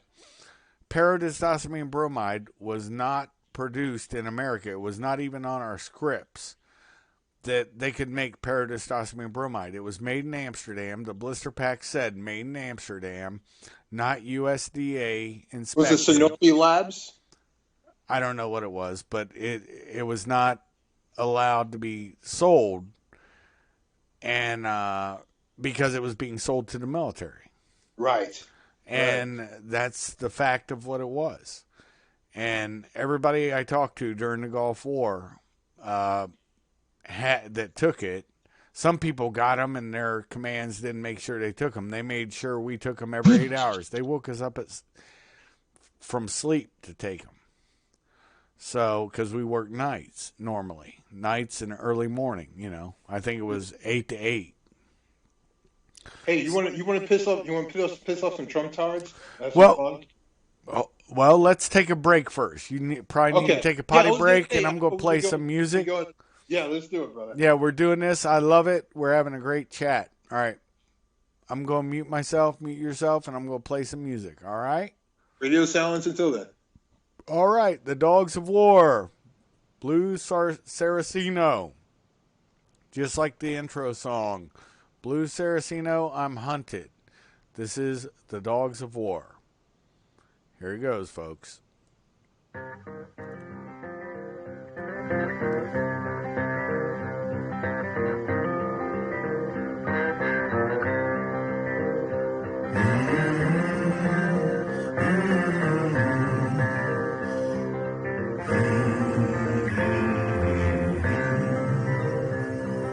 Hear the devil calling.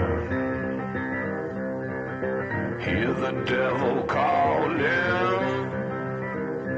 Well, I hear the devil calling. Gotta pay him what he's due. I can't stop the dogs of war.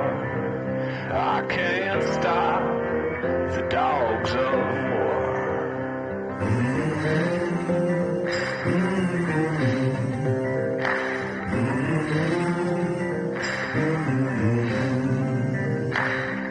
See the fields burning. See the fields burning. Well, I I see the fields burning, 'cause hell is coming through. I can't stop the dogs of war. I can't stop the dogs of war.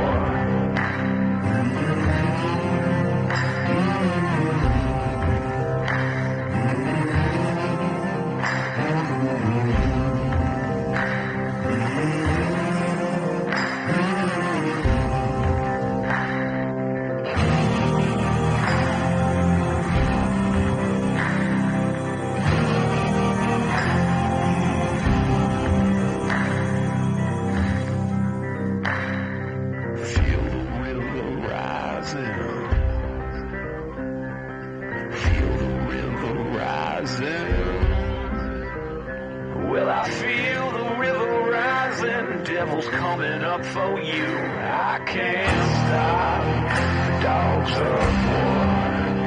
I can't stop the dogs of war. I can't stop the dogs of war. I can't stop the dogs of war.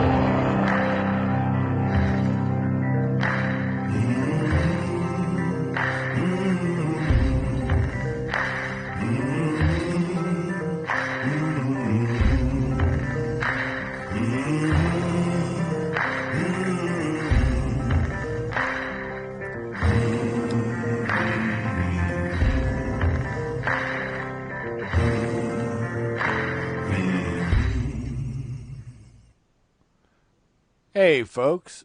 Thanks for stopping by. And we're hanging out here right now. That was just a little bit of break. And I'm sure when Vinny gets back, we'll get back into a lot of fun stuff. Hey, forget about it. How you doing? Outstanding, brother. Outstanding. So let's try to wind this up into a cognitive thing. I think we've covered even more than what we really specifically wanted to. So Oh yeah. We got into the woods. We got into the woods real deep there. I think. let's finish up the slavery both you and I are seeing. That actually, this is the hard part. That all these lefties, communists, they're not seeing something that's very real. And we'll not get into the weeds too deep on this, but slavery is a real thing again, folks. And it was brought to you by two people that, if you're on the left, sorry about, I'm going to hurt your feelings.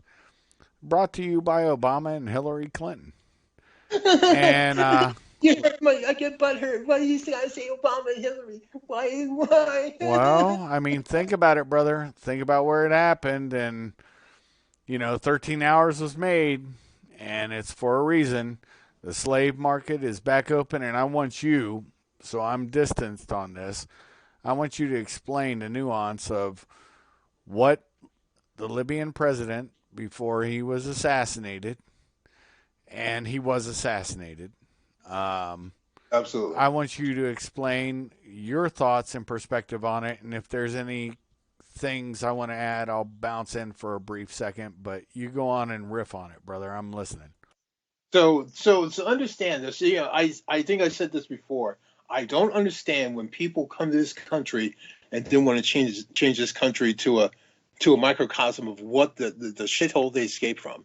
If you come here, you're coming here to make America great, not to beg and mess around with stuff, right? So Gaddafi had understood that, and he was turning Libya into another version of America. I mean, they had the infrastructure that they had before all this crap happened was phenomenal, right? And now it's a shithole. Why is that? Because Hillary had to have money. Hillary had to have money. So white slavery, it's on. The fact, it's just slavery. So yeah, it's not just whites. It's not just whites. It's the Africans. He said, right. if you kill me, you have no idea what you're about to do. And it's just like on our borders on the southwest border. Okay, so yeah. So this is Hillary. Even though I'm doing it in a black voice, I mean I can't make magic happen. Okay, Well, I got to have my money, honey, so I can give a F about them slaves. You better make sure that check is written, baby. That's Hillary. So she could care less about the lives of black people. I want you to know that.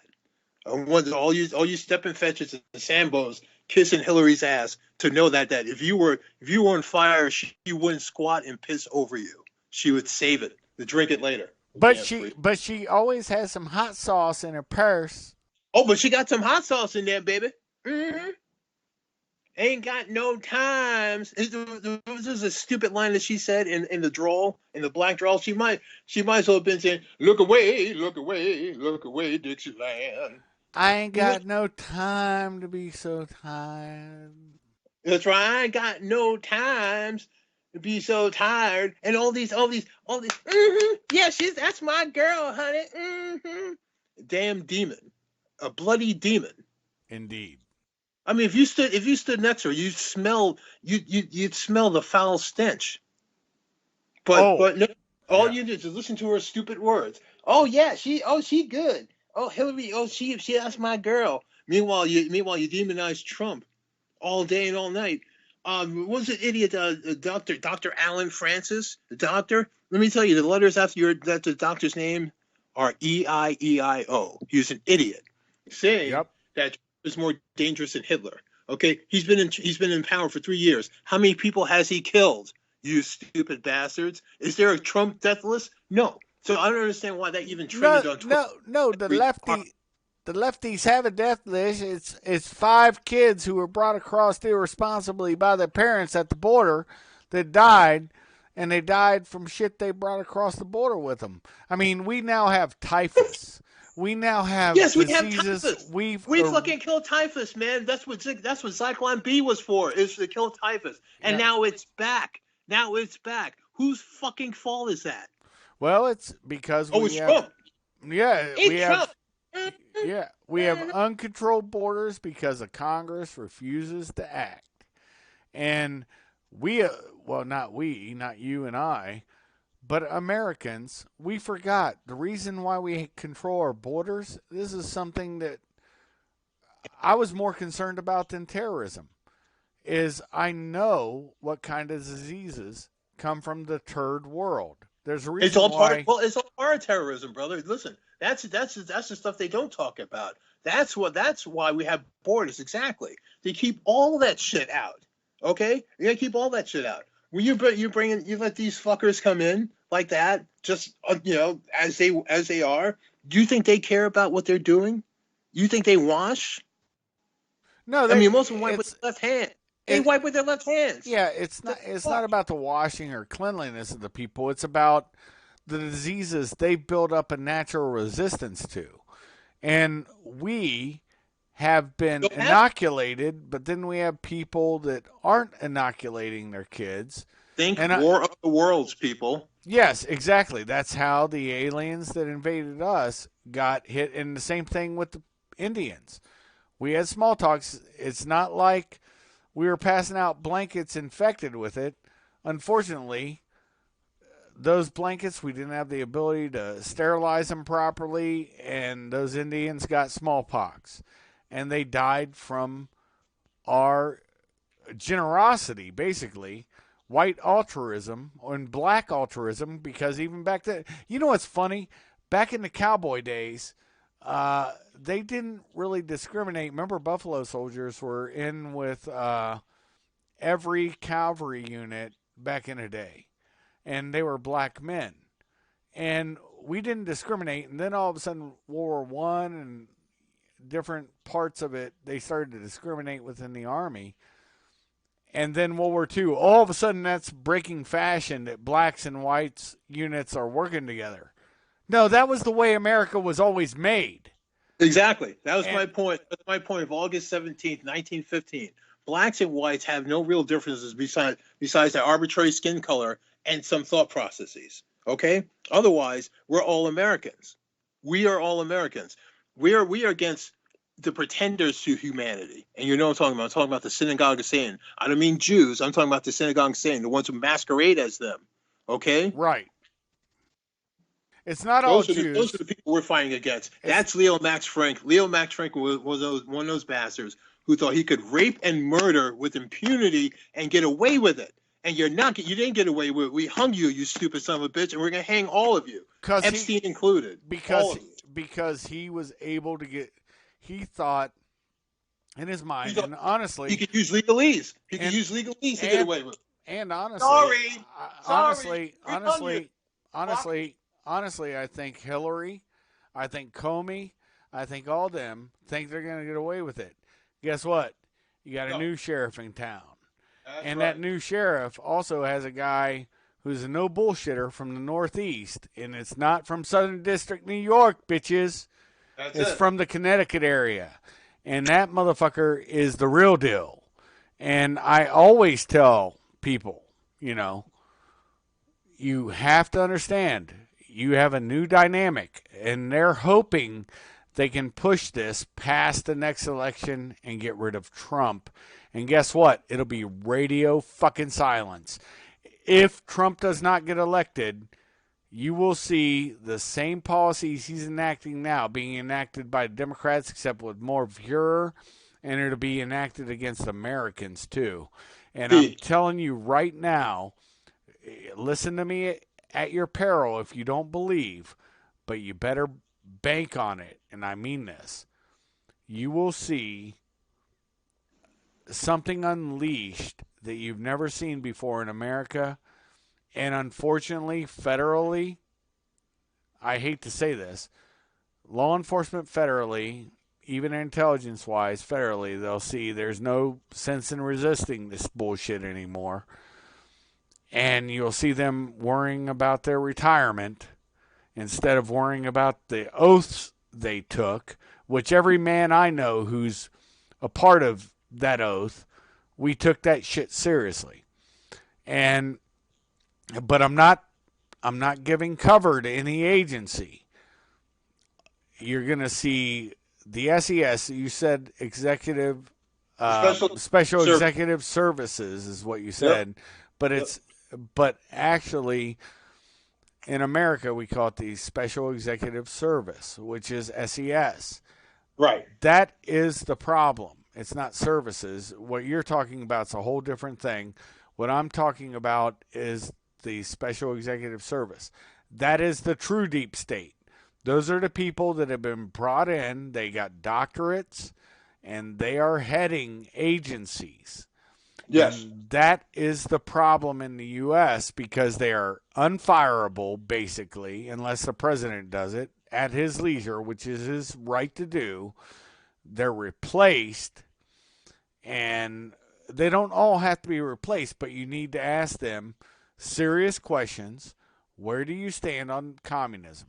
Where do you stand on us having a sovereign nation? Those two questions need to be answered honestly. And if there's any... it's really the second one. It's really the second one, Shuffy. It's the second one because they're all beholden to the Queen. They all pay tribute to the Queen, and they all stifle progress here in America. See, America. No, see, that's why I said there's a difference. The Special Executive Services, there's a difference.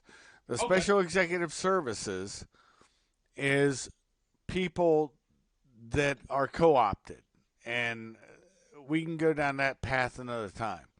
Okay. But the Special Executive Service, they're co-opted through Columbia when we had all those people come over from the Frankfurt School into Columbia and infect the universities, infect Hollywood, infect even the internet now.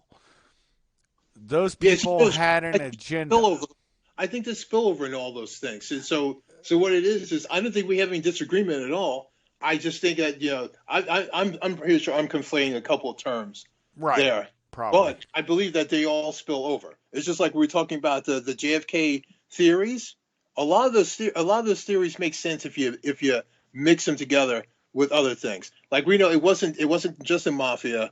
It was a mafia in collusion with the CIA, and in collusion with Israel, in collusion with blah blah blah blah blah blah. It wasn't just Israel, and right. It was with the Soviet Union during the time of the Soviet Union. I remember this. We didn't have enough titanium to build our SR-71. So the Soviet Union has a plenty of titanium. They still do to this day. We Right. don't. And we But we do bought have that. SR-71s now, don't we? Huh? What's that? Right? We do have SR-71s. Yeah, So, we do. well, something happened, right? Yeah, we made a deal with them. Right. And that's where you're talking about when you say special executive services, you're going back to their days of the OSS, Office right. of Strategic Services. Right. Okay? Right. And so the SES, and that's more aligned to what you're talking about because remember they were trained by the Brits. And I have a British guy that I have on, and you know him, Baz. Yep. This is just the way that happens. Hold on 1 second. Yep. And so here's what ends up happening. To conflate the terms reduces the threat. The actual threat is within the special executive services. Those two things need to be serious questions. I was a union iron worker for 5 years, bruh. And one of the questions when I joined, are you or have you ever been a member of the Communist Party? And that was from an AFL-CIO union, Local 172, Columbus, Ohio. Nobody can doubt this because you can check it.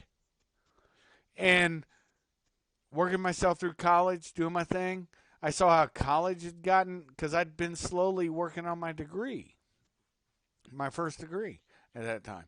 So I saw the rot that happened during the 90s. And 90s is where they really picked up from Frankfurt School teaching. Oh, yes, they did. And nobody wants to talk on this. I will. And the SES is made up of a lot of people from whatever that was in Chicago. Those people, the hippie yippie generation, everybody wants to call boomers. My mother was a fucking boomer. Your mother's a fucking boomer. And guess what? They gave us pro-American shit. But we also have a jaundiced eye to know what's right and wrong and what's uncalled for. And that's something we lost. Not in my house, the House of Shuff, staying strong. You know this, brother. My son serves honorably and will always. Because I told him, this is the real facts. I didn't indoctrinate him. I didn't tell him what I believe. I told him, you just wrote a check to your government up to including your very ass that you will do your job, and you can only do that with honor, integrity, and dignity. Amen, brother. And what I always say is, when it comes to that oath is sovereign, no matter what. So you're Michael Aquino, it should still hold. We know it didn't hold anything for him. Right. He was just a sayiness. Right. I mean, I enjoy listening to him whenever he's on Mike's show. Mike, I can't think of his name.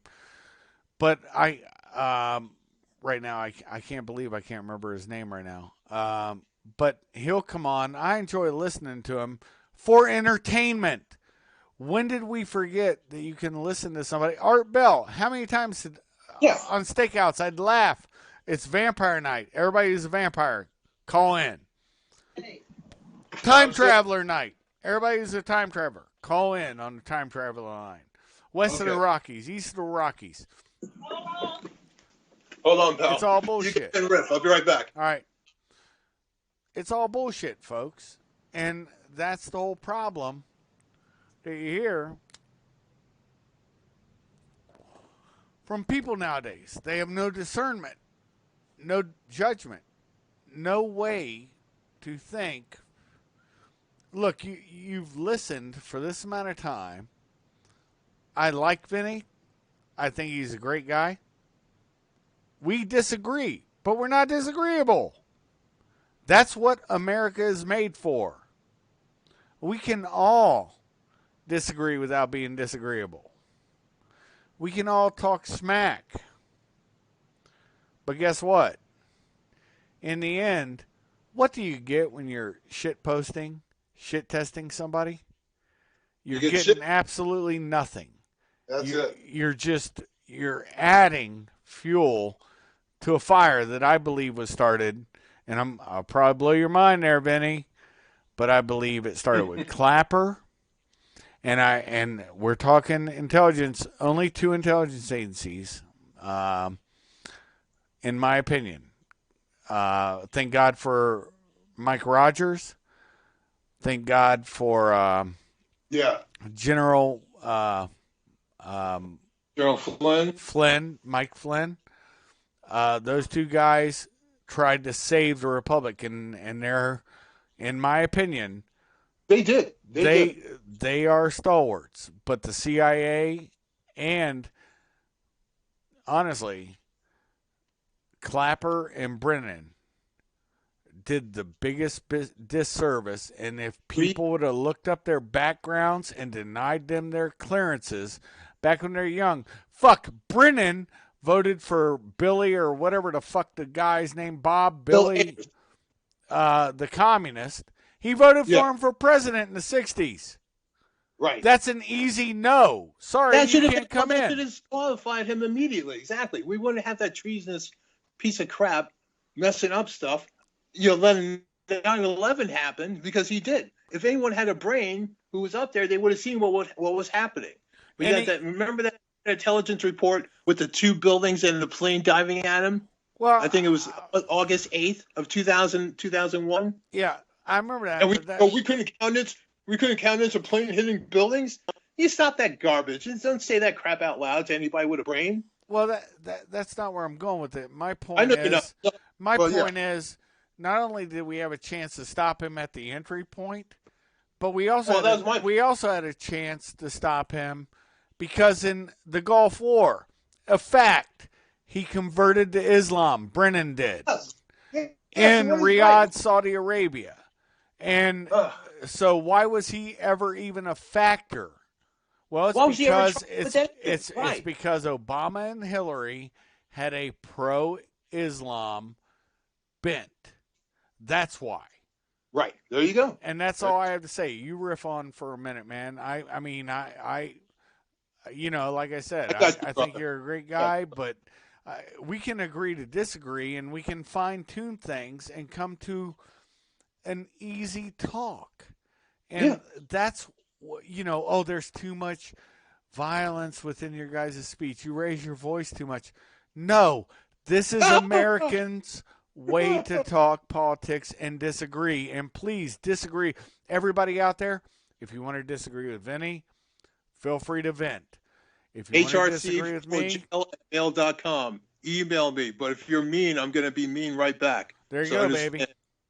So here we go. Listen, Islam is antithetical to the Constitution and to the role of the United States. Okay? Period. So that's why in 1952 it was deemed unconstitutional. But in 1990, I believe one of my scumbag senators, Schumer, along with a bunch of others, made it so that, it's not unconstitutional anymore. And now we have Sharia creep all over the United States. We have, as I said before, Dearbornistan. Why do we have an enclave of Sharia within the United States? Because they want to take over the United States and turn it into a shithole. Now, if you want to stand by and go, I don't think it's fair that they shouldn't be able to practice Islam.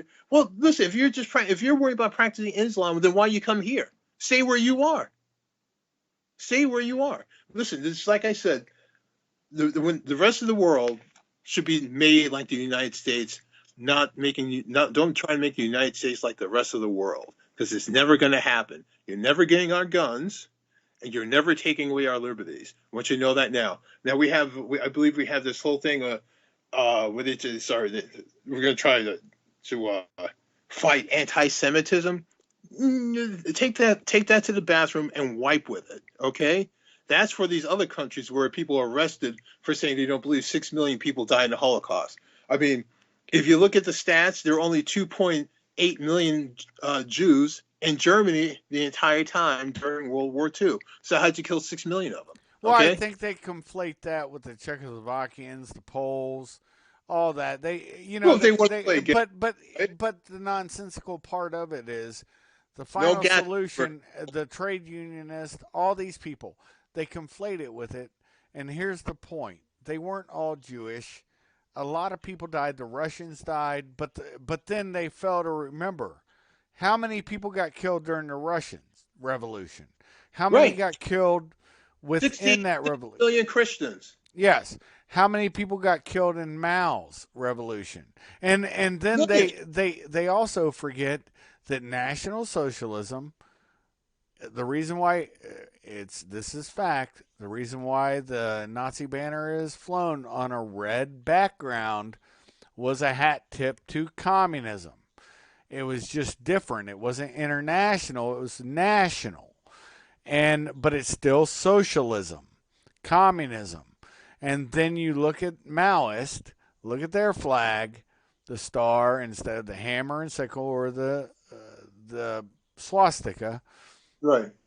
You still see that China, how many did Mao kill? 60 million, I think it was.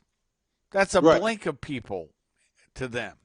And so we have over 100 million people, and we're not even talking about other places that communism has taken over, Cuba and, places down south of the border. We're not even talking about that. But guess what? They'll talk about Pinochet killing 3,500 people that were communists, devout communists that were unrepentant, would not change, and they got helicopter rides. One-way helicopter rides. Yeah, well, no, they got a chance. They got dropped out over the ocean. They could have swam back if they could. It's as big a chance as Kennedy gave Kopechnik. It's the same chance. So, I mean, all this bullshit, just forget about it. That's ancillary. That's outside. That's not even fucking real now, except for in Hong Kong and Venezuela. Yeah. But it's all bullshit. It's all academic at this point, right? Those two things are happening now. Yes. So I'm so tired of people. I'm so tired of listening to the people bring up an event from 74 years ago and like it's current and ignoring all the current stuff going on. Stop trying to use Germans as the eternal enemy of mankind. They're not. First of all, there was no extermination plan because there were no homicidal gas chambers. All right, so people need to take your butt hurt and eat it. Okay, it's just too bad there was no extermination plan. So in 42 there was, but remember the war ended in June of 44. So how does 6 million? Now I've been to mass graves. You haven't. In Iraq. Well, and I've never been to Iraq. I'll say that. Yeah, and I've been to Dachau and some other places. I've been to a mass grave. It's called Wall Street. Wall Street is but I'm talking about actually. I know what you mean. People dead. And so the point that I'm getting to, so that we can finish it, because we're going to have to finish this up soon. Oh, yes. The point that I'm getting to is I've been to mass graves. I've seen what that looks like, okay? And these are with more time. Now, how long did Saddam persecute, and we're just talking in a long line, the Kurds? How long did he persecute the Shia? I've been to Shia mass graves, folks. And I know the counts. And guess what?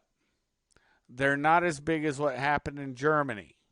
And everybody always said back in the day, Saddam, and they're saying it was Syria, they're both organized from a Nazi perspective. Well, you could say that. Okay, I get the Ba'ath Party. I get where you're going with that. But because they had mass graves and other accoutrements that they like to do, dress, manner, that kind of thing. I totally get where you're going with this. But the point is, they didn't have numbers near that. And there's even a Jewish guy, he's on my page, who went and debunked a lot of it because look, for them to, those ovens that they had would have had to been, they weren't the ovens that I saw. Right. Because trust me, that wouldn't have handled that kind of numbers of people. Well, don't trust me. Disbelieve me. Tell me to fuck off. Well, But the numbers are go through yourselves, the people. Go to yourselves. Here's the whole the thing. numbers are cooked. Right. The And numbers are it's cooked. David Cole who outed it. Yep. Now David Stein. Yeah, Exactly. now he goes by David Stein. Yeah, his real name. And he's a Jewish guy. And That's anyways, whatever, it is what it is. You go on and finish it out, brother. right. So the whole point is, to keep bringing up Hitler. Why is Hitler the eternal enemy of mankind? Because he's the most useful one. Okay. I see. There's never a mention of just like Shuffy said about all the Christians that were killed. Okay, 60 million of them. Why? Because they were fighting against the new ruling power after they murdered the Tsar and his family. They stole the jewels from their dying bodies. That's how sick these people were. And these are the people who are in charge now. That's the homosexual banking mafia. Those are the people we're fighting against. Not black people, not white people. Okay? It's them. Those are the Not those Jews, are the, those are not the enemy of not not Jews, not That's Hispanics, right. not Asians. Look, Right. it's and Not not even Muslims. Semitic peoples because Right. look, Jamie Farr was a Semitic person. Guess where he's from? I guarantee you'll say it right now. He was an Arab. I know. Yep. Yeah, from Libya. Right. He's a Libyan. Yeah. See? So we're not being xenophobic. We're nationalists. That's all we are. I mean, and why shouldn't you be proud? Why wouldn't you be proud of your nation? Why wouldn't you be proud of your nation? Why wouldn't you protect your nation? If you don't do that, then go. But don't complain. Don't complain about someone protecting their damn nation. it's not even about that. It's about if you can't be proud of your nation, then what really are you? Self-examine. Get a little introspective. Amen, If you can't be proud of your nation and who you have in your nation, then why the fuck are you still in this nation? why the fuck are you? Yeah, exactly. Right? So why would we? Why would Right. if I was not happy with America, you think I'd be here? Look, here's how my morality works. First thing, my God and my ancestors. Number one, period. And that involves my honor, my loyalty. Second thing, all these involve my honor and my loyalty. Secondly, is my state, the state of Ohio. I leave and I always will come back until the day I die. And when I die, I'll be buried somewhere or burned and thrown across it. It matters not. Thirdly, my nation and my oath to that nation, which also encompasses family, and it also encompasses my ancestors. It also encompasses my state. That's what that oath means. It bonds me to something real, something tangible. The house I live in, the wife that I'm married to, the son I helped bear. Thirdly, the people that are with me on whatever I do, I have to be sacred to that. The same way. I can disagree with them in private or in public, but I'll never fucking hate on them to where I get violent or some weird shit. And finally, the people of my country. Guess what? Those people are spectacular. But I also understand there are bad people. In the Marine Corps and the Army, we used to always say, you always have the 10%. And when you allow 10% of the internet, of the media, to allow you to destroy people's finances, their businesses, their voice, that's the First Amendment. Their gun rights, that's the Second Amendment. We're talking even the Fourth Amendment, where they can come in and search your house and your belongings and your effects. Yeah, did you see that the video Brian put out about the guy the guy and his wife stopped in a car, and one of the cops opens the door and peeks in with the damn flashlight, and he says, "I didn't consent to a search." He says, "Well, I'm not searching." So once again, that's clown world, where Well, once they, stuff is happening in front of you and they tell you it's not happening. yeah, no, that's settled by Supreme Court. If he manipulated a door handle, he opened it. That's already settled law. That means that that'll go to the Supreme Court. Whatever was found there, I don't know, but yeah. But you understand what I mean, Yeah, right, brother? yeah, I do. I do. Are you really supposed to go, "Oh, okay, I guess you're not certain then"? Is that it? Is that supposed to be Right. the response that's expected? That's not happening. Damn it, it's not happening. You're not going to get disagreement. You're not living in clown world. There's enough of this. You're not. Look, remember that old song? Fuck, I might close out with it. It'll get this show, besides our voice and what we've said today, it'll probably get it banned, but might as well go out in a blaze of glory. I'm going to change the final song, and hold on one sec.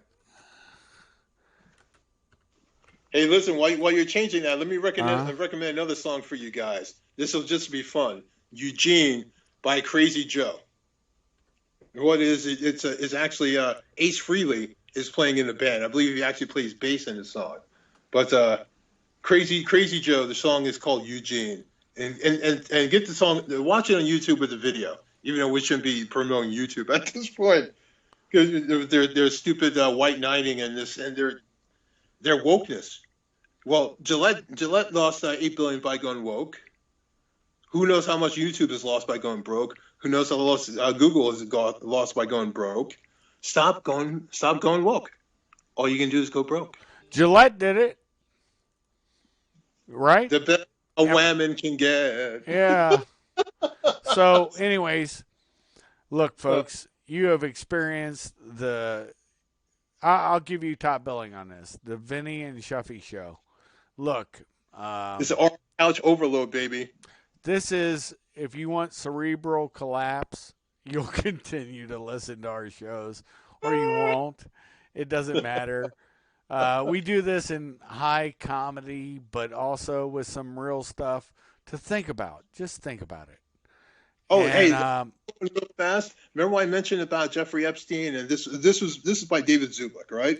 So I believe. Now, let me tell you, the video he put it on. You have to listen to 7 minutes of him promoting a VPN service. All right, so take that for what it's worth. But Phil McConnell has said the same thing that I said also. Epstein's alive and under military incarceration, as evidenced by the guy in the green suit who showed up at prison that morning. Well, that's because he didn't kill himself.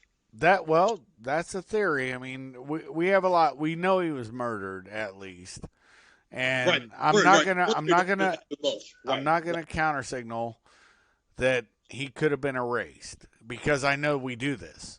Yeah. We erase people all the time. It's called witness protection. Right. So, don't get it twisted. This is not an Arnold Schwarzenegger movie. This is not fantasy. This is something that actually fucking happens. It's not a tumor. Yeah, it happens on almost a weekly basis, and you just don't know about it. That's right. But we're going to dig into a couple other things, but the final one, because I'm sure my channel's going to get banned, just like everybody else's after this show, because we delve deep, and I tried to always stay away from the certain subjects, but with Vinny, this proves I have no control over what my guests say. I can agree on certain things and disagree, and we can do it publicly. And this is the way discourse should be. YouTube, when you're Facebook. You're an adult, you can disagree with somebody, Yes. and you're not your enemy. All right, I'm not going to go hunt them down because you don't want to talk about trannies on TV. Of course, you don't want to talk about trannies on TV. I don't want to talk about it. Yeah, all right. Yeah, but it got mentioned. It got mentioned. And all right? and I was fine with that. Look it up, people. Like I say, I used to come home, Dukes of Hazzard. I'd hit that TV, man. You can pull me away from that TV. But now, Hell yeah, Daisy. Daisy Dukes. There's a reason why they call them Daisy Dukes. Jeez. But All that's right. all woman. Come on now. You got to tell the fucking truth on that. That's all woman. There ain't no extra X zone on that shit. I wish I could go back, brother, but I can't unsee it anymore. But anyway, but nonetheless, it was great talking to you, brother. I mean, this was a long time coming, but here we are. So we'll be doing more. A cornucopia of much fuckery and fun. And I'm super thankful every time we get. And the reason why it's not like I was not bringing Vinny on, it was just we kept having conflicts of schedule. Things just kept getting screwed up. And I'd say CPT for me, but that doesn't really apply. Yeah. No, I'm paying 24 hours a day, guys. You know. Yeah. That's my reality. Okay. So I don't get to live in clown world. Okay. My reality is I'm paying 24 hours a day. Yeah.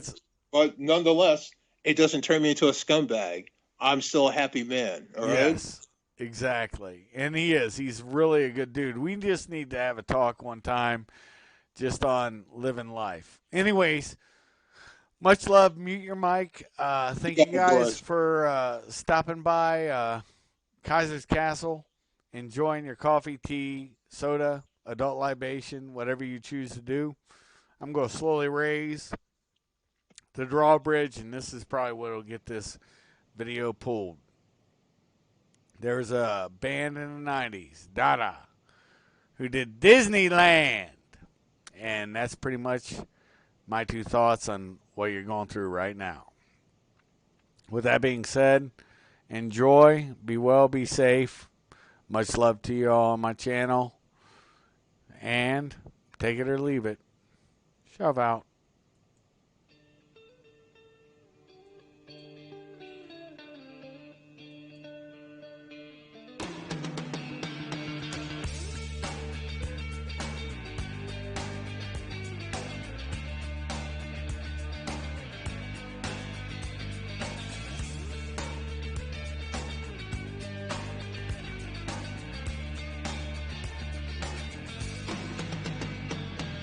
I just ran away from home. Now I'm going to Disneyland.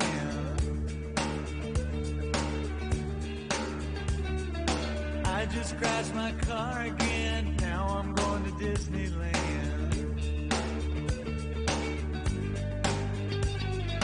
I just robbed a grocery store. I'm going to Disneyland. I just flipped off President George. I'm going to Disneyland. I'm going to Disneyland.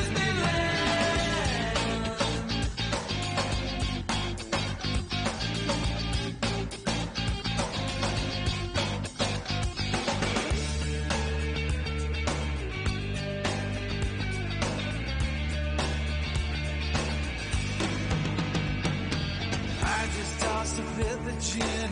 Now I'm going to Disneyland. I just got cuffed again. I'm going to Disneyland. Yeah. Shot my gun into the night. I'm going to Disneyland. Oh, I just saw a good man die. I'm going to Disneyland. Come on, I'm going to Disneyland.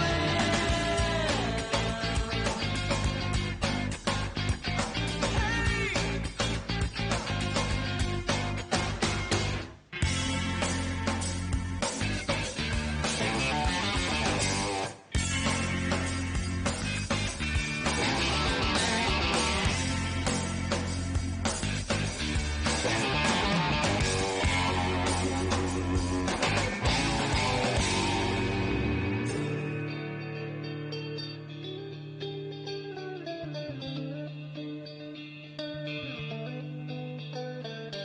Kicked my ass out of school. Rolled me out into the streets. Hitched a ride on a monkey's back. Headed west into the black. I'm going to Disneyland.